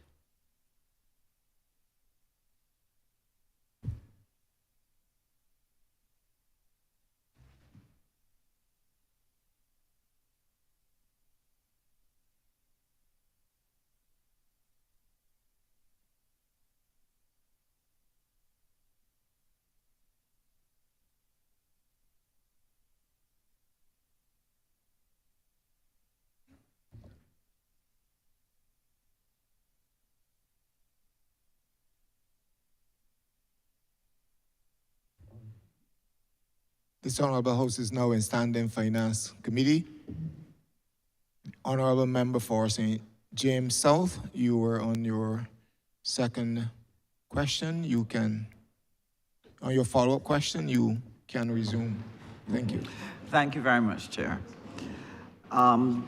Before we went on break, we would have touched on the issue of Barbados ramping up to be able to look at the export of chicken and to take advantage of some of the opportunities that exist around the world and near home to be able to earn foreign exchange and increase the viability for chicken farmers here in Barbados.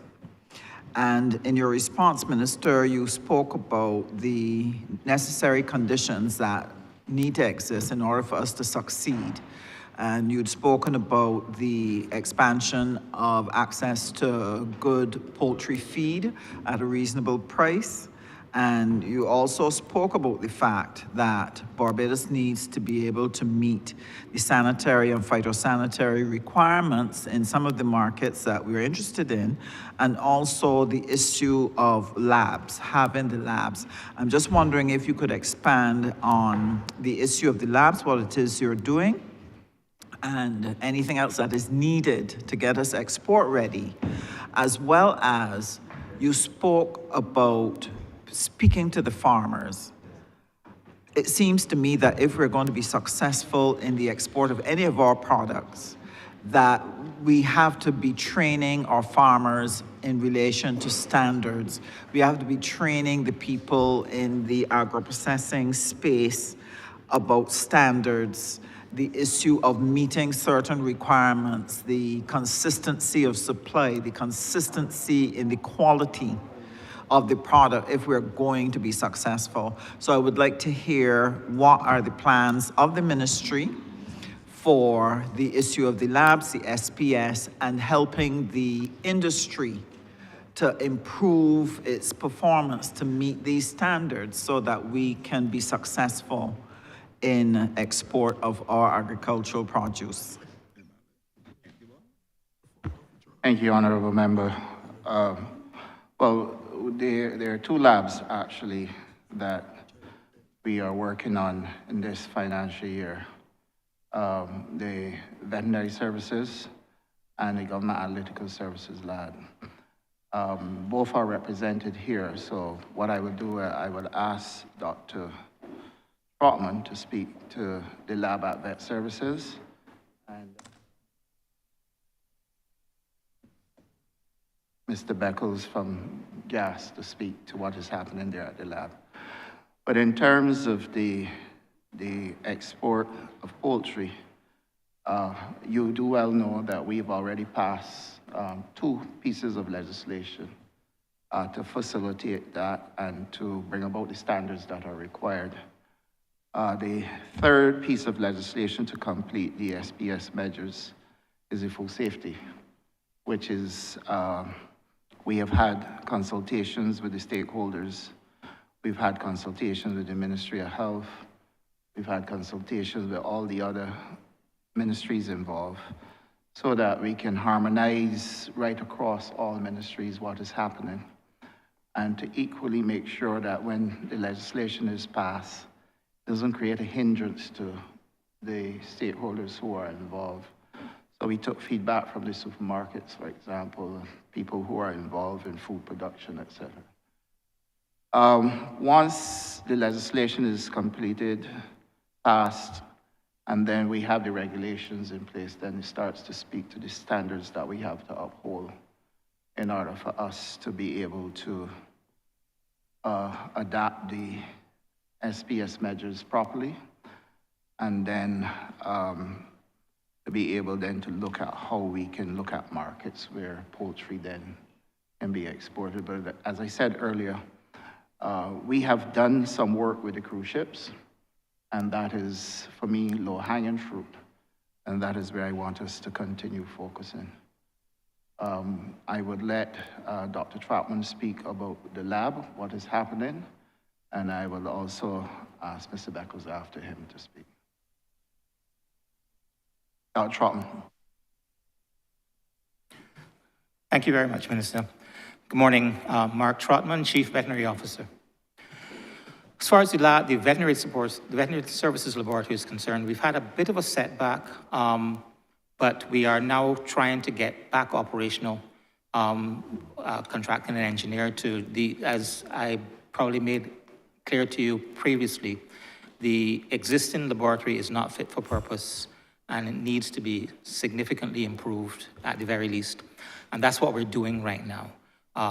We've contracted an engineer, a quantity surveyor, to refurbish the existing building for the time being, so we can get working again, providing support services. The laboratory can provide a pretty comprehensive suite of tests that we do need to have in order to support the export of animal products, all animal products. We have the suite of tests that we can provide are things like microbiology, both food microbiology and clinical microbiology. We can do histopathology, we can do serology, we can do molecular biology, PCR testing, which is very critical in certifying that the animals that are being slaughtered for export are safe, are free from certain diseases. And it can also look at other microbial agents as well too. So all of these support laboratory tests that we need to be able to satisfy the export market. We are going to be hopefully back on track providing those services fairly soon once we get the work. So right now, the priority of the laboratory is to get back in operation to support the industry as much as possible. We do have plans for further expansion in terms of the kinds of suite of tests that we can provide, such as testing for certain kinds of contaminations, testing for mycotoxins and those types of things, veterinary drug residues, are areas that the international community requires us to do in order to be able to support the export market. So that's where we're at right now. We have other plans for further expansion of the laboratory. But as I said, right now, the priority is to get the laboratory working again, because we've had a setback, again, stemming from the structural and environmental challenges that we've had with the laboratory over the years. Okay.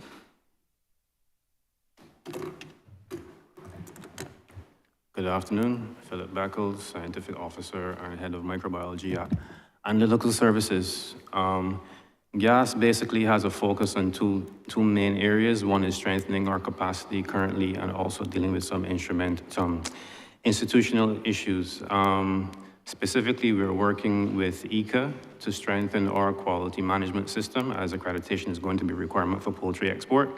And we are also working with the International Agency for Energy to strengthen our technical capacity, receiving instrumentation like LCMS to do pesticide analysis in feeds and poultry, as well as pesticide residues in terms of charm instruments we've received. Unfortunately, we've also had some lingering issues as well with the building. The building itself is over 40 years old. It's been there since 1980, and it was designed for engineering of that time, and it was also designed for the vision of what was going on then. So currently, we're doing a lot more now than what we were doing then in terms of the number of samples, the types of samples, and the increase in number of monitoring programs that we are asked to participate in, and not just over decades, but over the last few years. For example, in 2015, we were doing like 2,400 samples a year. We've moved to over 4,300 in 2023. So we're realistically doing a lot more. And because of that, we are kind of running out of room. So we are investigating, expanding to properly facilitate the testing that we're doing.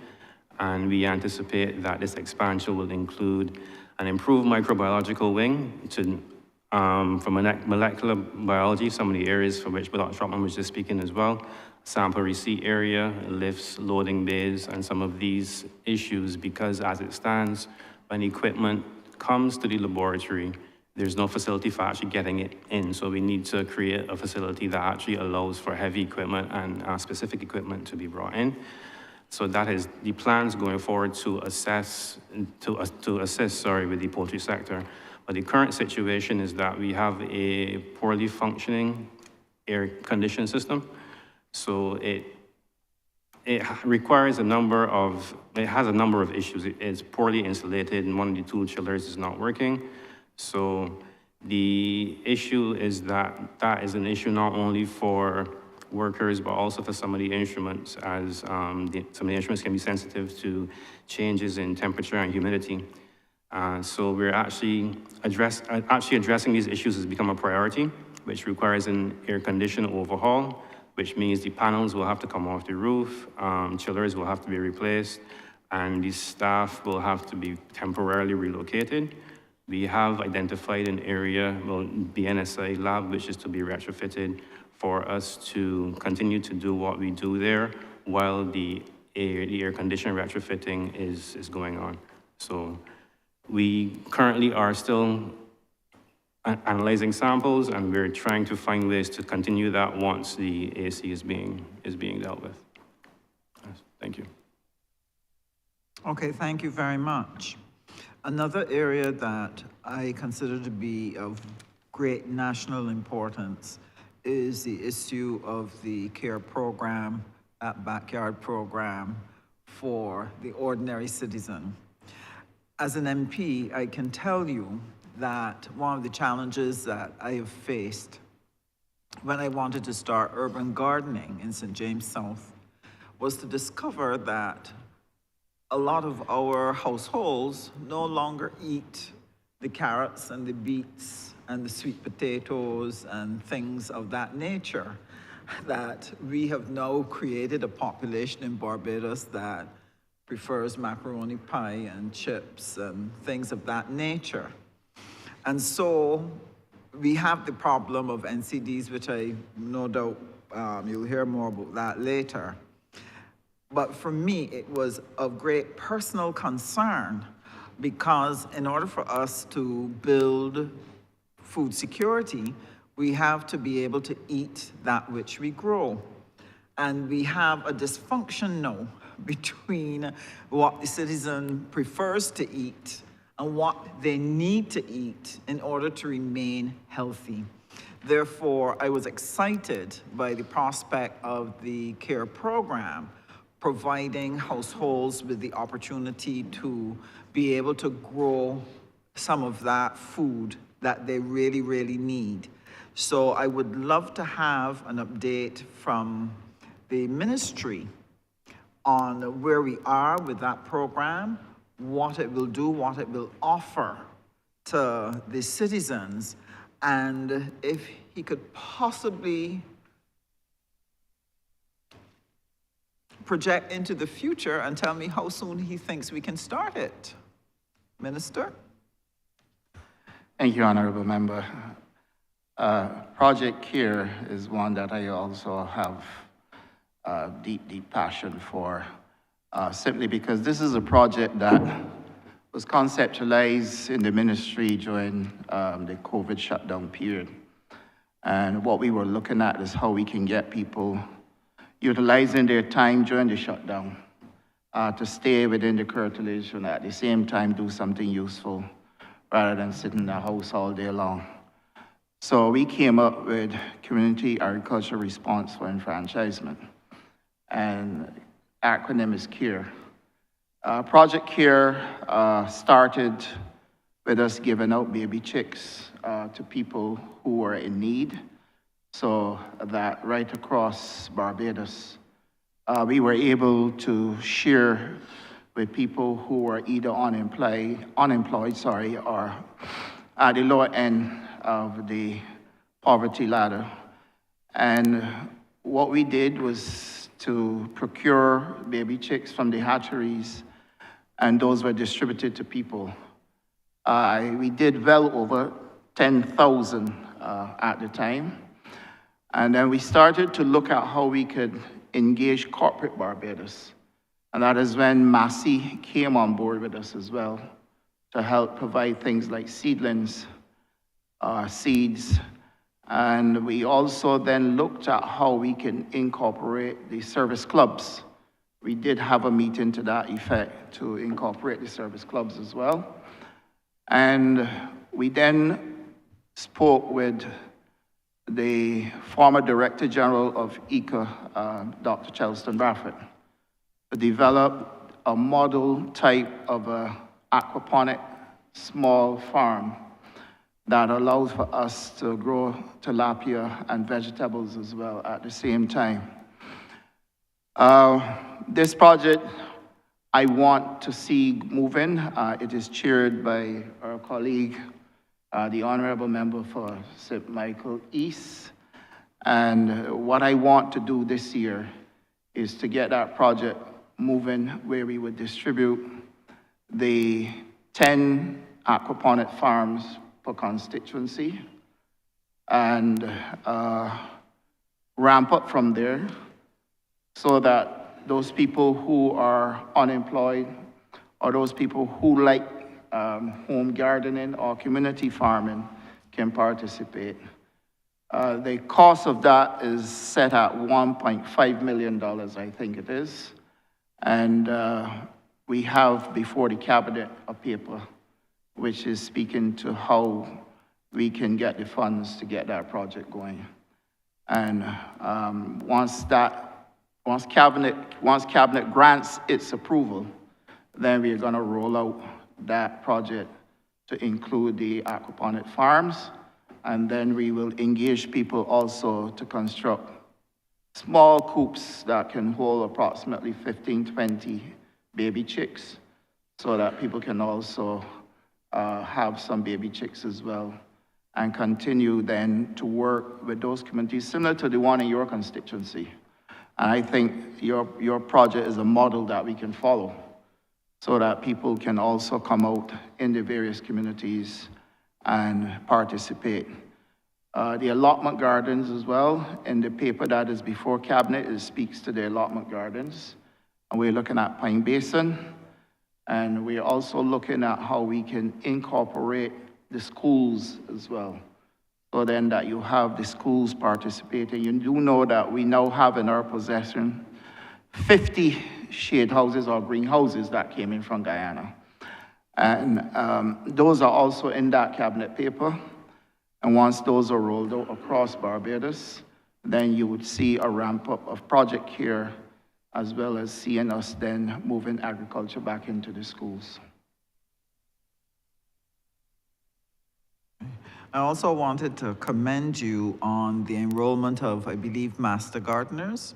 Are they're part of that particular project or a different project? No, you're correct. The Master Gardeners as well, and ICA has facilitated the training for us. So that this is like a sort of a train-the-trainer program where these Master Gardeners will be trained and then they would assist people in the communities so that they also will learn how to do gardening, similar to what you have in the UK. So you get the allotment gardens, you get the people trained, you have I call them the master gardeners, who would then work with the communities as well to make sure that the project doesn't fail. So all of that is about to happen. We did the cabinet paper, and we're likely to get that kick-started this year early. And my last question, I noted that the ministry in its estimates has identified that it wants to go digital and to use digital technology and so on in a number of aspects of your operations, and I found that fascinating. I'm sure the public would be happy to hear how you are incorporating digital technology to help us be good with our farming and with managing the ministry. Yeah, well, the project that we are doing at Home Agriculture Station is one that will allow for us to facilitate the type of digital farming that we envisage, but equally at the ministry as well. What I would do is let the Chief Agriculture Officer speak to this. There's a lot that we can achieve through taking this approach, and it's one of the things that we are doing to modernize the sector, really. Thank you for the question, Honourable Member. Digital agriculture is a very far-reaching topic, and it seeks to not only look with the use of drones and stuff like that, but you're also looking at GPS mapping, so you're not just going to be going out there and looking at a farm, but you can stay from where you are and take pictures of the area. You can look at identifying where a particular pest population is in receipt of a particular crop. You can have a more accurate sort of amount of what is growing. So you can look at accurate yield projections by doing that. You're looking at staying home and actually turning on your sprinkler system within your greenhouses. You're looking at using the photovoltaic to drive your pumps that will wet your particular gardens and whatever. So it's a holistic approach, even the use of artificial intelligence. It is something that we will have to explore some more, because when people hear AI, they think of artificial intelligence and not just artificial insemination. It's a bit different. But when you're talking about AI, this has a very wide scope that you can use within the agricultural base. And these are things that we will be looking at. We ourselves are learning. I don't want people to think that we just go up there and we know everything. But because of the new technology, this is something that we need to harness to use within the agricultural base. So these are just some of the examples that will be used in the whole digitization of agriculture, if you may call it like that. Thank you. Thank you very much, and I certainly appreciate the answers that you've given. I'm looking forward to the success of Barbados, continued success of Barbados in agriculture. Thank you, Honourable Member. Thank you, Honourable Member for St. Philip North. Thank you, Mr. Chair. Good afternoon to all. To the Honourable Minister, I particularly enjoyed your presentation. From what I am seeing on the ground and I hear, I think you're doing mostly a good job. I'll leave it at that. I have 3 questions, and I'm here thinking which ones to leave for last, but I think I'll leave the one that bothers me for last most. The first one, recently you, as a ministry, announced the increase on the bounty for monkeys. I'm an animal lover, and there are a few of us out there like that. The question I have, I'm aware of the issues with monkeys in terms of harvesting the crops before we get a chance. Has there been any thought into providing food space for the monkeys, whether it be in the gullies and everything? I mean, we all know the rhesus monkey has an intelligence of a 5-year-old child. And the thought of shooting 5-year-old children bothers me. What are we putting in place? Basically, we took the monkeys' land. We all know that. Where we are living is where they were living. What are we putting in place to ensure that whatever y'all left behind is provided for? Thank you, Honourable Member. The question is quite timely, actually. And I'm glad that you raised it, because there's a huge misunderstanding about what is happening with the bounty for the monkey hunters. There are a couple of things we agreed on. First and foremost, I could not have attempted to put a program in place to deal with monkeys without first getting past the Honourable Member for Christchurch West Central. And given the fact that I've been able to work with his ministry, and I would have preferred if it was the other way around, to be very frank, because then he gets to make the decisions on what happens. But the truth is there's no flat out going out to cull monkeys as people are trying to project it. Let's get that very, very, very, very clear. When we set up the bounty hunting program, what we looked at is how we can work with the Wildlife Reserve. And they were in the meeting with us. The Honourable Member for Christchurch East, the Minister of Home Affairs, was also in the meeting with us. And we looked at how we can take a very humane approach to dealing with the problems that have been reported to us with troops of monkeys destroying crops, fruits on people's trees, and in some instances going into people's homes. So the Wildlife Reserve and us, we had previously set up a hotline where if people saw troops, they can report them. But then we got more and more complaints from farmers who said that their crops were being destroyed. Wherever I go in Barbados, whenever I meet farmers in Barbados, one of the questions I'm continuously asked is, when you're going to deal with the monkeys? So we came up with a solution that, first of all, lend itself to being extremely careful and humane in dealing with them. And the Wildlife Reserve will continue to do the trapping. A lot of monkey trapping takes place in Barbados, but it's not really an easy fix, because after a period of time, once you've captured a certain amount from a troop, then you don't get the others because they don't bother to go in the trap.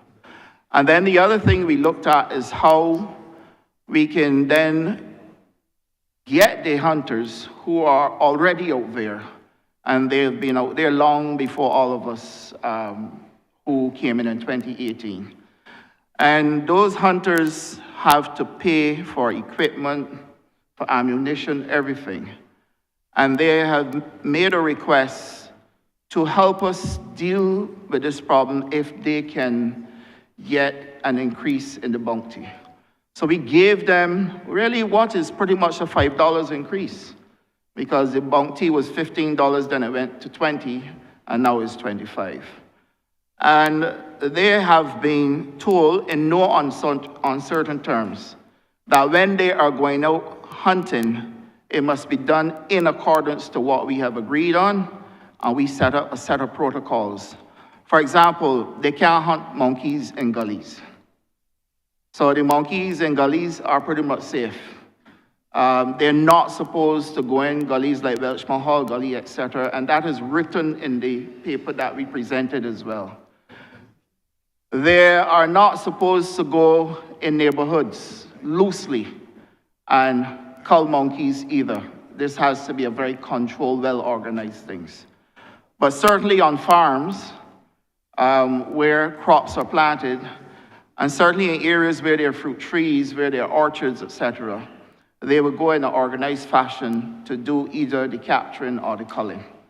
So it is not a case of Barbadians walking around with a gun, as someone tried to project on brass tacks on Sunday, which I thought was a fairly loose statement, to be very honest.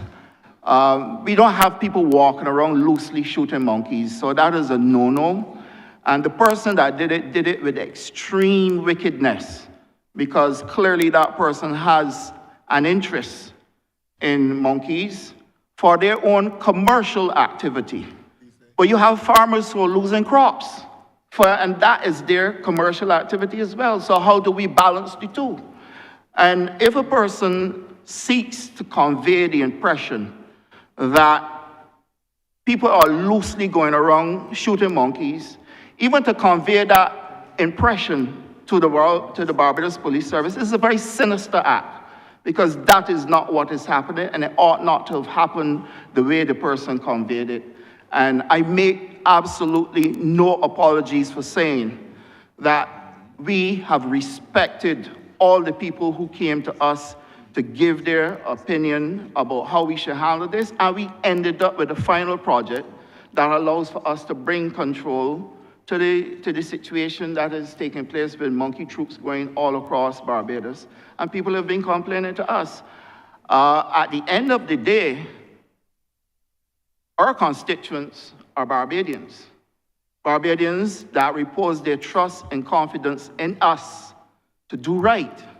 And if we are having a problem with monkey troops, we're not seeking to wipe them out, and I don't want anybody to get that impression, but we are seeking clearly to bring balance to it. And at some point in time, some will be culled, but certainly not all, and not in any disorganized fashion. Trust I've answered your question, Honourable Member. Except for what are you doing for the monkeys in terms of feeding?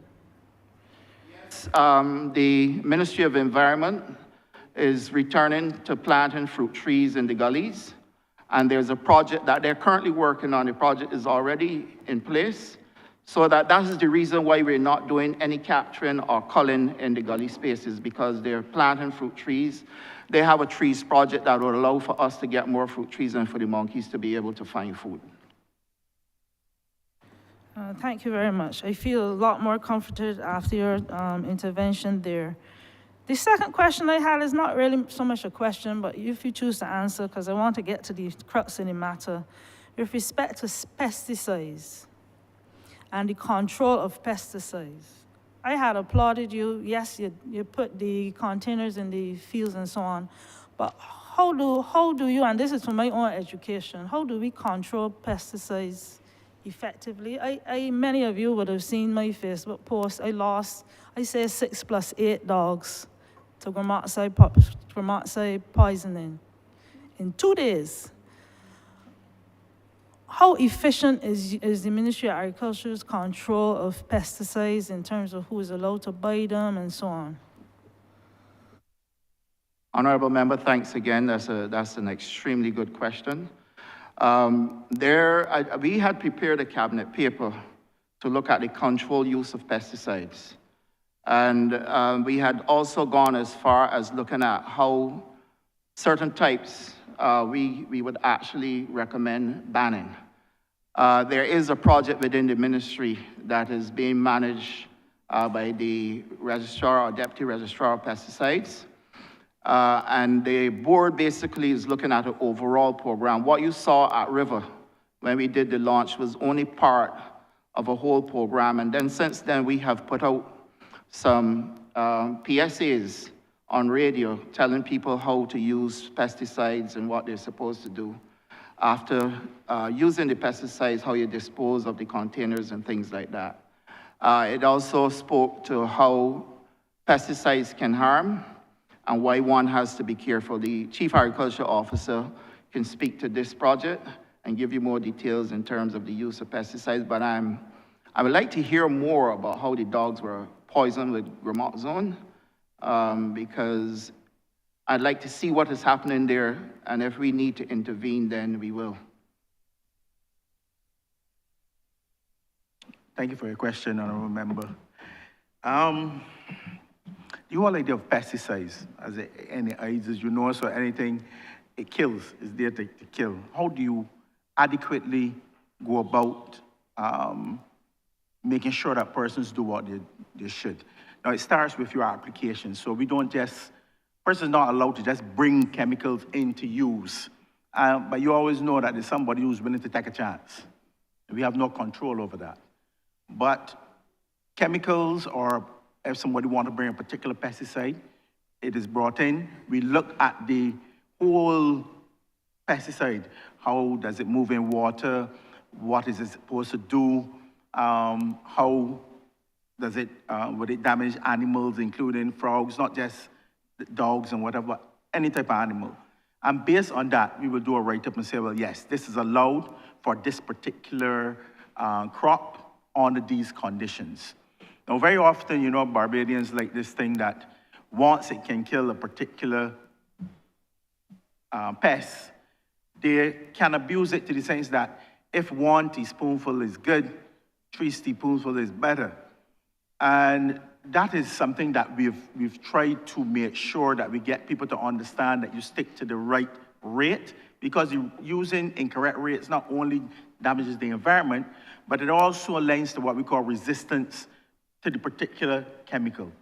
So if you keep on using the chemical at high rates and whatever, you will find that when you spray it, the particular pest will not die, all right? So that is one. Two, we've looked at, as the minister said, looked at making sure now that we are more visible. So we looked at the triple rinse method. You should not reuse chemical containers. We've tried to get out there to encourage persons that not only you don't use the containers, there are actually alternatives which might be more organic. So we look at the use of soaps, the use of ultrafine oils. So there are a number of different products, the use of other insects, biological control, to control a particular insect instead of having to use chemicals. So that is another way that we go about it. The minister, as he said, we are also looking to have what we call a list that would entail that certain pesticides cannot be bought by normal household persons, all right? Or if they're bought, they're already mixed. So you can't go then to mix them. So you just use it from the can.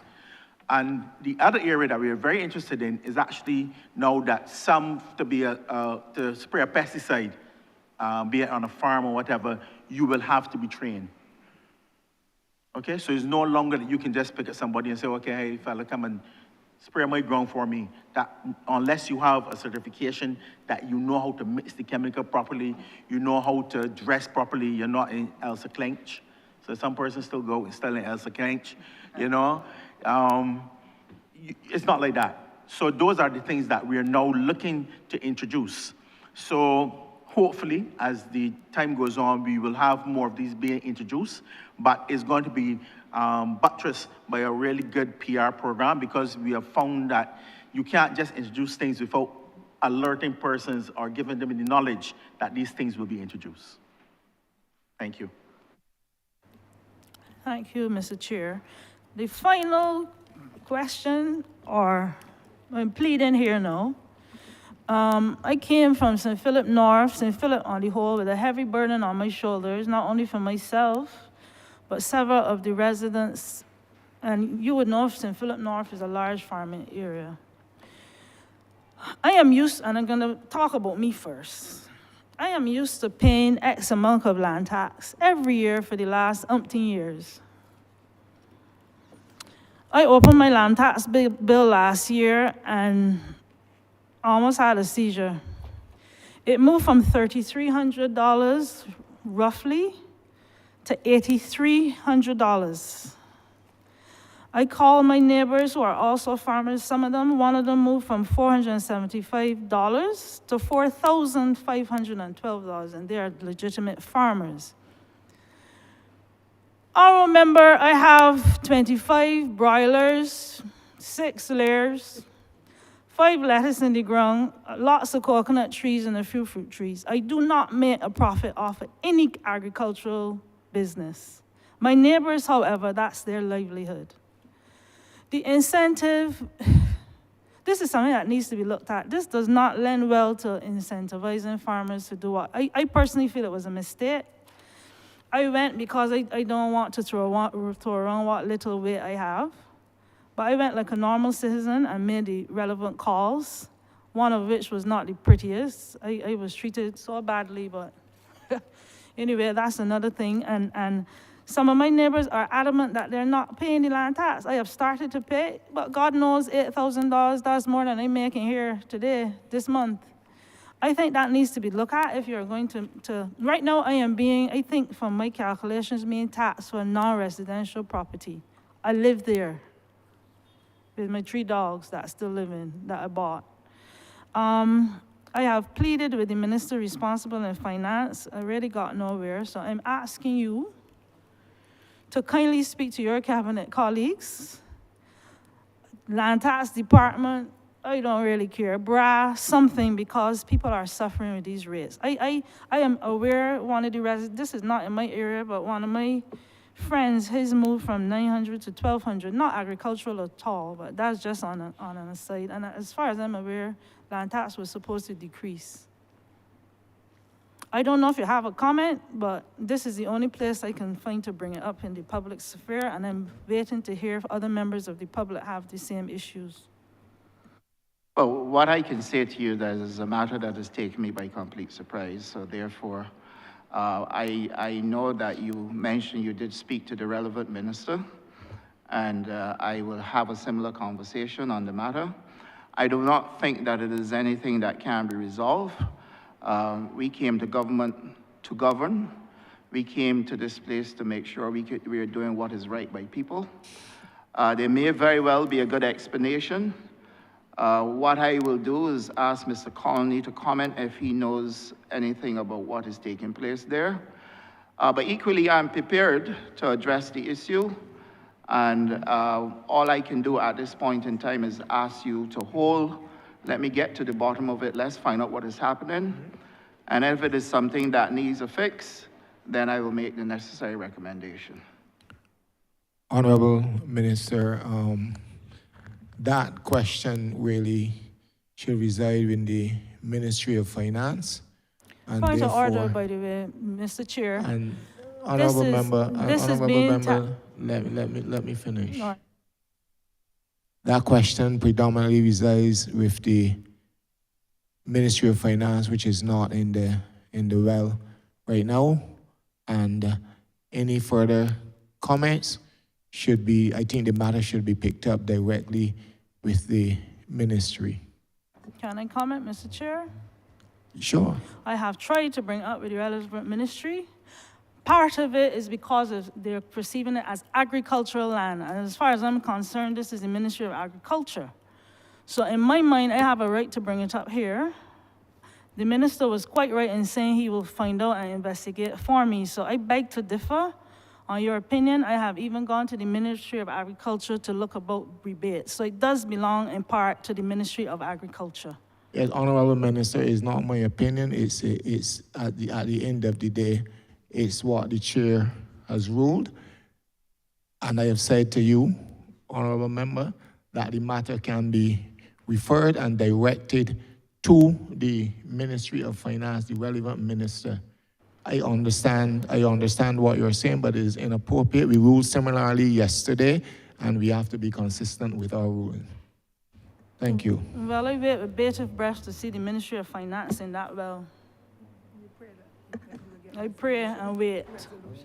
Anyway, that brought to the end of my questions. I still want to say for the record that this belongs partly in the Ministry of Agriculture. I have tried with the Ministry of Finance to no avail. To no avail. But at least now it's in the public sphere because other people are suffering like I am. And that's the end of my comment. I did ask Mr. Connolly, who deals with services, who deals with rebates and concessions, etc. He may be able to bring some clarity to the situation. And if I ask your leave to ask Mr. Connolly to address the matter so that agriculture is cleared where this is concerned. And if we need further intervention, as I said, I'm prepared to make the necessary steps towards resolving the issue, if in fact there is a major issue. Thank you, Minister. Proceed, Mr. Connolly.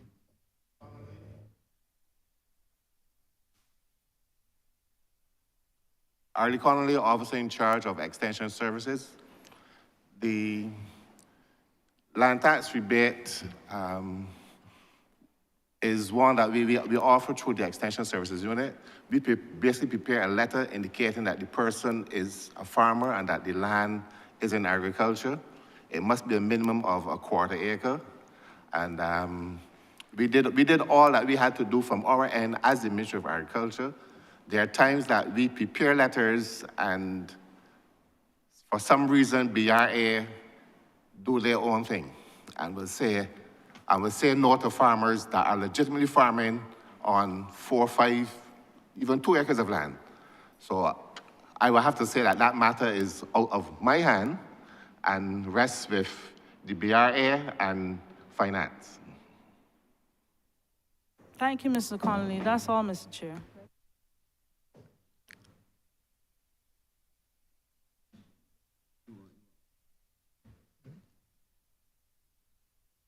Honourable Member for St. James Central.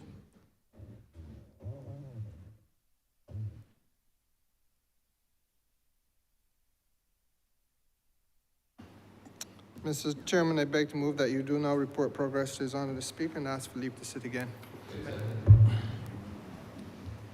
The question is that I do now report progress to Her Honour the Deputy Speaker and beg for leave to sit again. All honourable members in favour, say aye. Honourable members against, say no. Methinks the ayes have it.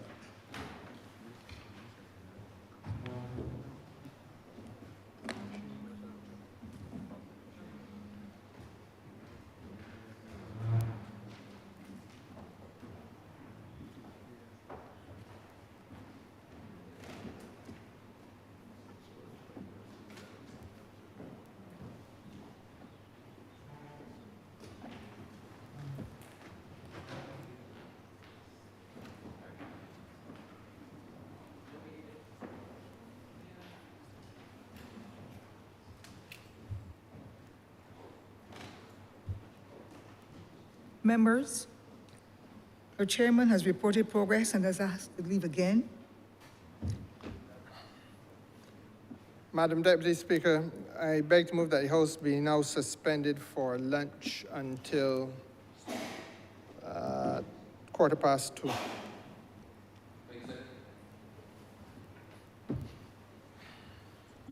The sitting has been suspended to break for lunch. The question is that this sitting has been suspended to break for lunch until 2:15 this afternoon. Honourable members in favour, please say aye. Those against, please say no.